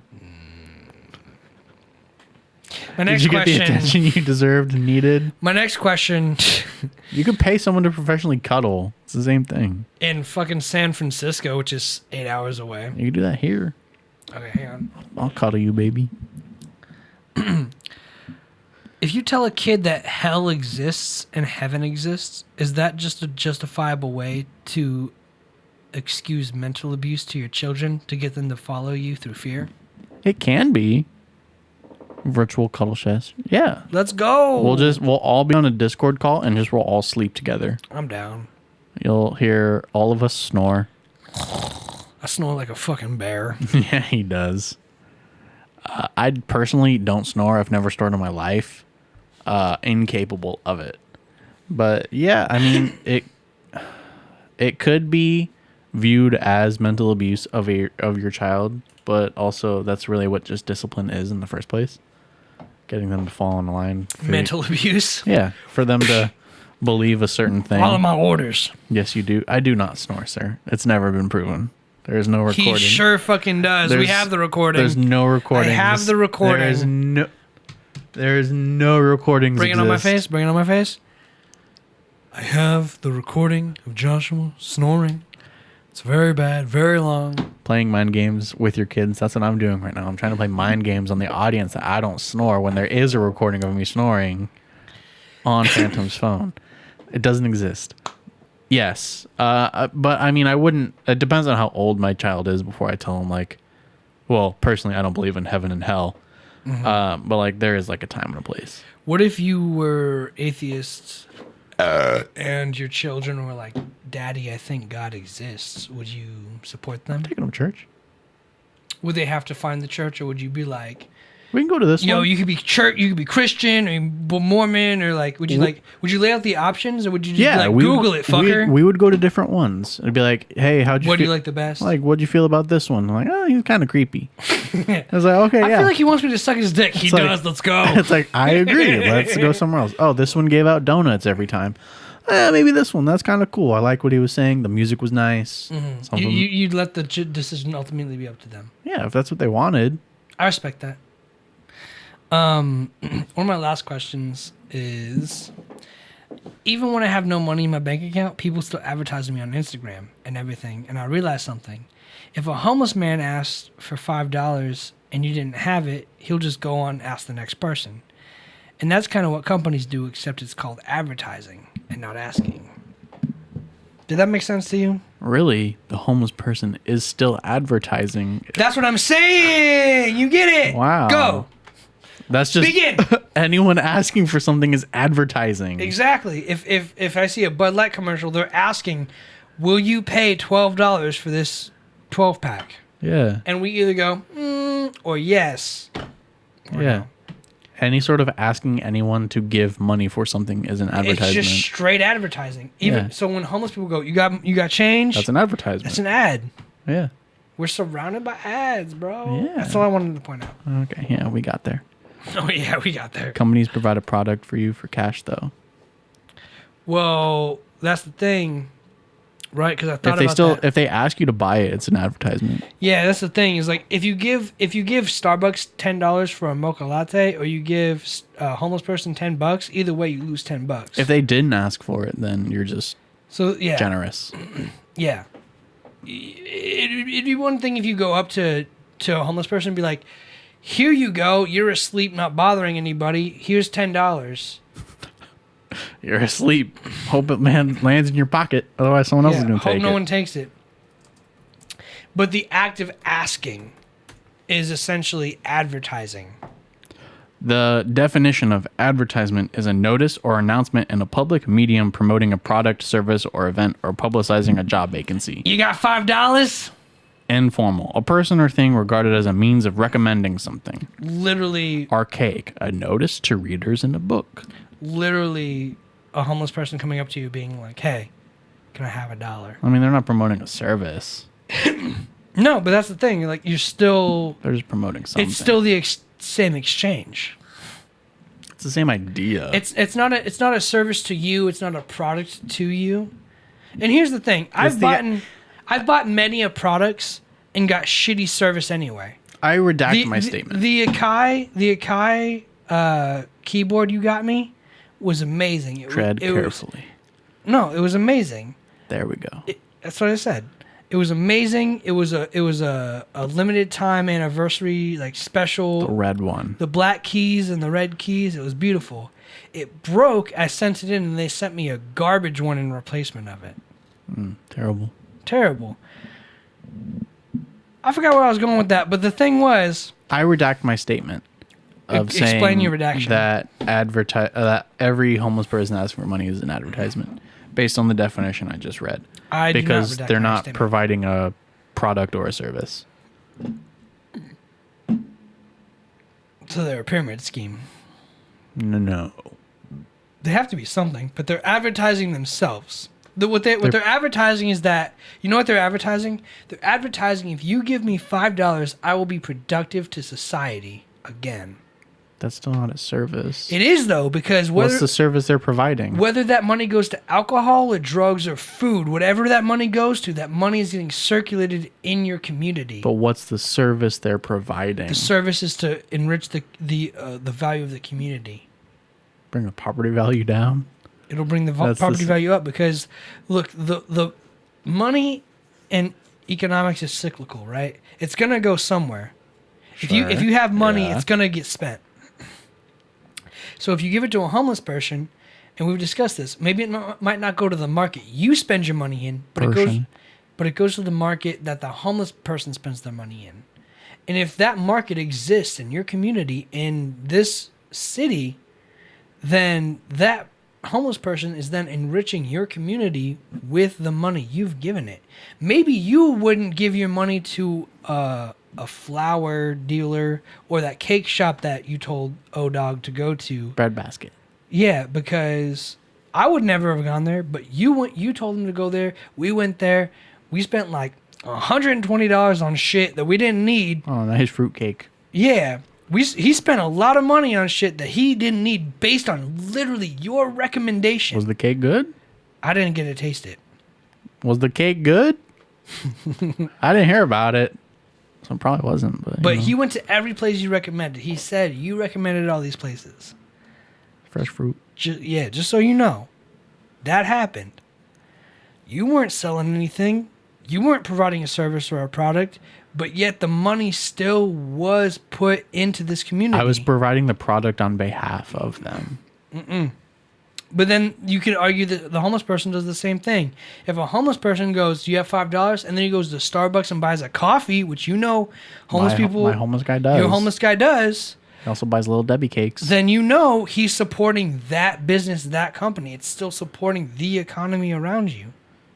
Therefore, it is an advertisement indirectly for that product. He's not advertising on behalf of Starbucks. No, he's advertising on behalf of what he wants, which is Starbucks. That's not an advertisement. But either way, That's an advocation. doesn't matter. At the end of the day, the money he receives goes towards that product, bar none. But that's not an advertisement. Is it not? And that's He's what I'm saying. advocating for it. It's different. Advertising and advocating is the same thing because advertisement is paying someone to say, "Hey, get this product." Advocating is saying someone being like, "Hey, do this thing." Remember when we went to that Love, Fo, and Mo or whatever place? Yeah, I think. That was me being like, "I like this place. Let's go here." That was it. I was advocating for it. I was advocating for it. I wasn't advertising for it, but at the end of the day, that place made more money because we went there. Hey, you should give me money. That's Hey, me advocate. That's me advocating for money. So if I'm homeless and I say, "Hey, give me money," either it's me being an advocate for you giving me money. either advertising needs to be redefined through the definition, or I'm right. But I think I'm right. So Okay. I mean, fucking okay. I feel like you're not getting the point, but like I am. I redact my statement. all right. But at first you agreed with me. At first you agreed. I laid it out. At first you agreed with me. Now you redacted. I laid it out. You agreed. I read the definition. I was like, okay, wait, that doesn't make sense. So I said something. You clarified in agreement with me. Then you read the definition. I said it first. Then you read the definition, and then you're like, okay, I redact. But at first you agreed with me. I said it first. At first you agreed with me. I said it first. At first, you agreed with me. I laid out my statement. I'm looking for a yes or a no, dog. No. You didn't. You never agreed with me. I laid out my statement before you. No, Nope. Roll back the tape. And this is the point in the show where it rewinds, but I can't do that information. But it's not going to live. happen live. So fuck it. Pretty sure I said my statement first. Uh-huh. And then I looked up the definition, and then... That was a sassy uh-huh. Sorry. Go ahead. And then Freshly Baked was like, companies provide a product for your cash. The ad is for the product, not the exchange. But here's the thing. So, I read, if it's a service or I read product, the definition and that, and I was like, that makes a lot of sense. If it's an ad for a service or a product, I get that. But at the end of the day, through categorization, there has to be something that falls on a homeless man asking for $5. Because if he asks for $5 and you give him $5 and he spends $5 and it goes back to the community, $5 is spent somewhere. So it must be an ad for something. It must be advertising for something, even indirectly. You can say that about literally anything. That's a Josh argument, dickhead. Which is why I'm saying it. It's Josh blood. But it doesn't work like that. But you can't disprove it. You're right. I can't, and I hate you for it. That means you hate yourself, bitch. I love myself. Basically, yes, but the initial transaction of the homeless person asking you for $5 is nothing.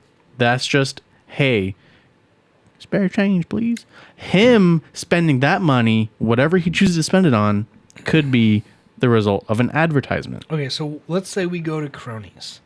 The one in Newberry Park, because the one here sucks. Yes. We go to Cronies, and you're like, what should I get? And I'm like, bro, you gotta try the carne asada fries. That's an advocation. Not an advertisement. No. So an advertisement is only a thought or opinion expressed based on being through an exchange of money. If you give me money... Do you want that definition again? You read the definition, but it didn't express an exchange of money.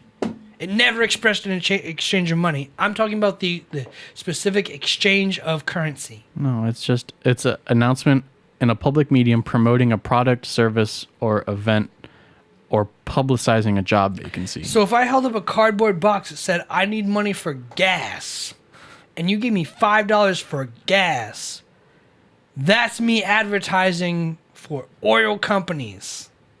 That is still through a public medium saying, whether or not I'm homeless, I need $5 to fill my tank to get home. So the differentiation... Whether that's a lie or not. The differentiation there is a sign. Or verbal communication, which it very well could be. Any public medium. I could be at a bar. You know, you've seen Community, right? Where Subway hires the guy, and his name is Subway, to go on the community college campus. And he's like, this reminds me of Subway. And then he gets fired and he works for Honda. And he's like, this reminds me of a Honda. Compact, versatile, blah, blah, blah. I don't remember that, but it sounds like It's something that happened in the show. advertising, bro. It's all the same. It has to hit that bare minimum line. And that bare minimum line is what I'm talking about. Whether it's a homeless person or whether it's someone who's in a suit, it's still advertising at the end of the day because your money still goes to that thing, whether or not you controlled it. Like if you gave money to the Red Cross, you're not paying for the Red Cross's employees, quote unquote, because you are, because a percentage of that eventually does. But at the end of the day, you don't go, I'm paying for Red Cross employees. You're going, I'm paying for children in a country that needs blood. I'm paying for this thing that needs this. But realistically, you don't delegate that. You're just giving the money and saying, you delegate that. You're in control of that. The advertisement was, you're paying for this. The money goes to something else. And then after they get enough money, it goes to what it actually is for.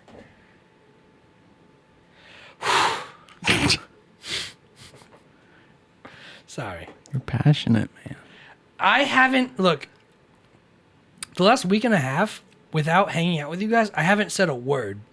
Which is why when we went over to DJ's house that day, I was like, blah, blah, blah, blah, blah. And everyone's like, wow, you're really talkative, aren't you? And I was like, yeah, I've been locked in a box for 2 weeks. You were working for like 3 days at that point. After being free, dog. And now I'm free again. After being, oh my God, you have no idea. I'm free. I talk a lot, bro. I told you, this is my therapy. You're like, what's on your mind? I'm like, fucking talking for 6 hours. You're like, cool. Advertisements. Advertisements. Cronies. Phantom, I'm down, but we got to go to the one in Newberry. How are we going to get there? Phantom, can you pick us up? We're both drunk. I mean, let's be honest. We're being responsible. We're being responsible. That's the guy. I also love the purple cans. I love the purple cans. It goes good with blue. Blue and purple go well. Football's almost back. Football's almost back, bro. And then It's purple cans are preseason. cool. These beers slap. It's preseason. Preseason. I want to watch some TV. I want to hang out. Whenever you're ready to end this, honestly. Let's do some quick shout outs. I want to shout out everybody who's been here in the podcast. Thank you, DJ Phantom. Thank you, Freshly Bathed. Thank you, Flex Tape Fox. Thank you, Robert. Oh my God, you're a fucking legend, bro. You've done so much for us. Thank you, Plant Daddy Streams. Not that guy. He was blocked. Thank you to everyone who was here. We're going to reform the schedule, probably, but we will still give you the same show at the same times, depending on the day, and it will be the same content. Thank you for everyone sticking with us. On paper, the show exists on Mondays only now. Essentially for now, yes. For audio and visual watchers / listeners. But I am doing my utmost to get someone else hired in my position to cover me so we can do different days. I'm trying everything, but the truth is, until we make enough money to do this full time, which we won't ever, probably, but It's never been a goal. never been a goal. But until we make enough money to do this full time, this sadly will never be our number one priority. And as much as I love you guys, as much as I love doing this, it's just the sad truth. We can't afford it. Most likely how it's looking is standard show Monday, Tuesday, and like an after dark type thing. Or like a morning after. The morning after pill. Swing through right now. Yeah. I would call the Tuesday show the morning after. The morning after. The morning after pill. Yeah. We were drunk this day. This day we're sober. It's a new segment. Or the hangover. Either or. But the circumstances remain. I got through basically all my list except for fuck the Sackler family. They fueled the opioid epidemic. And the Tuesday show would be a live only thing. It wouldn't be recorded. Yeah. But it would make sense to also make it exclusive to people who are on Twitch because that's... To have a The show audience. come out back to back is like... work. That's terrible. It's work. It's gross. Look, at the end of the day for us, mostly for Josh, this is work. And I'm a full-time student. By the I way, start see school next week. that thing that I got? Remember that thing from the New Year's thing? Huh? The tin can? Huh? I'll point it out later. Yeah. I got a bunch the Grey of those. Goose. Yeah, I got a bunch of those. Bottle, can, cup. Yeah. That's the word I'm looking for. Um, We're going to leave now. we're gonna go. Thank you for an amazing show, dude. It's been almost 3 hours. You guys are fucking beautiful. I love you guys. It's been an amazing week back. Sorry for the schedule. We'll make some adjustments. We love you. Thanks for hanging out with us, Josh. Hello, I'm Josh. Hello, I'm And Alec. we're leaving. Thanks for hanging out with us. Goodbye.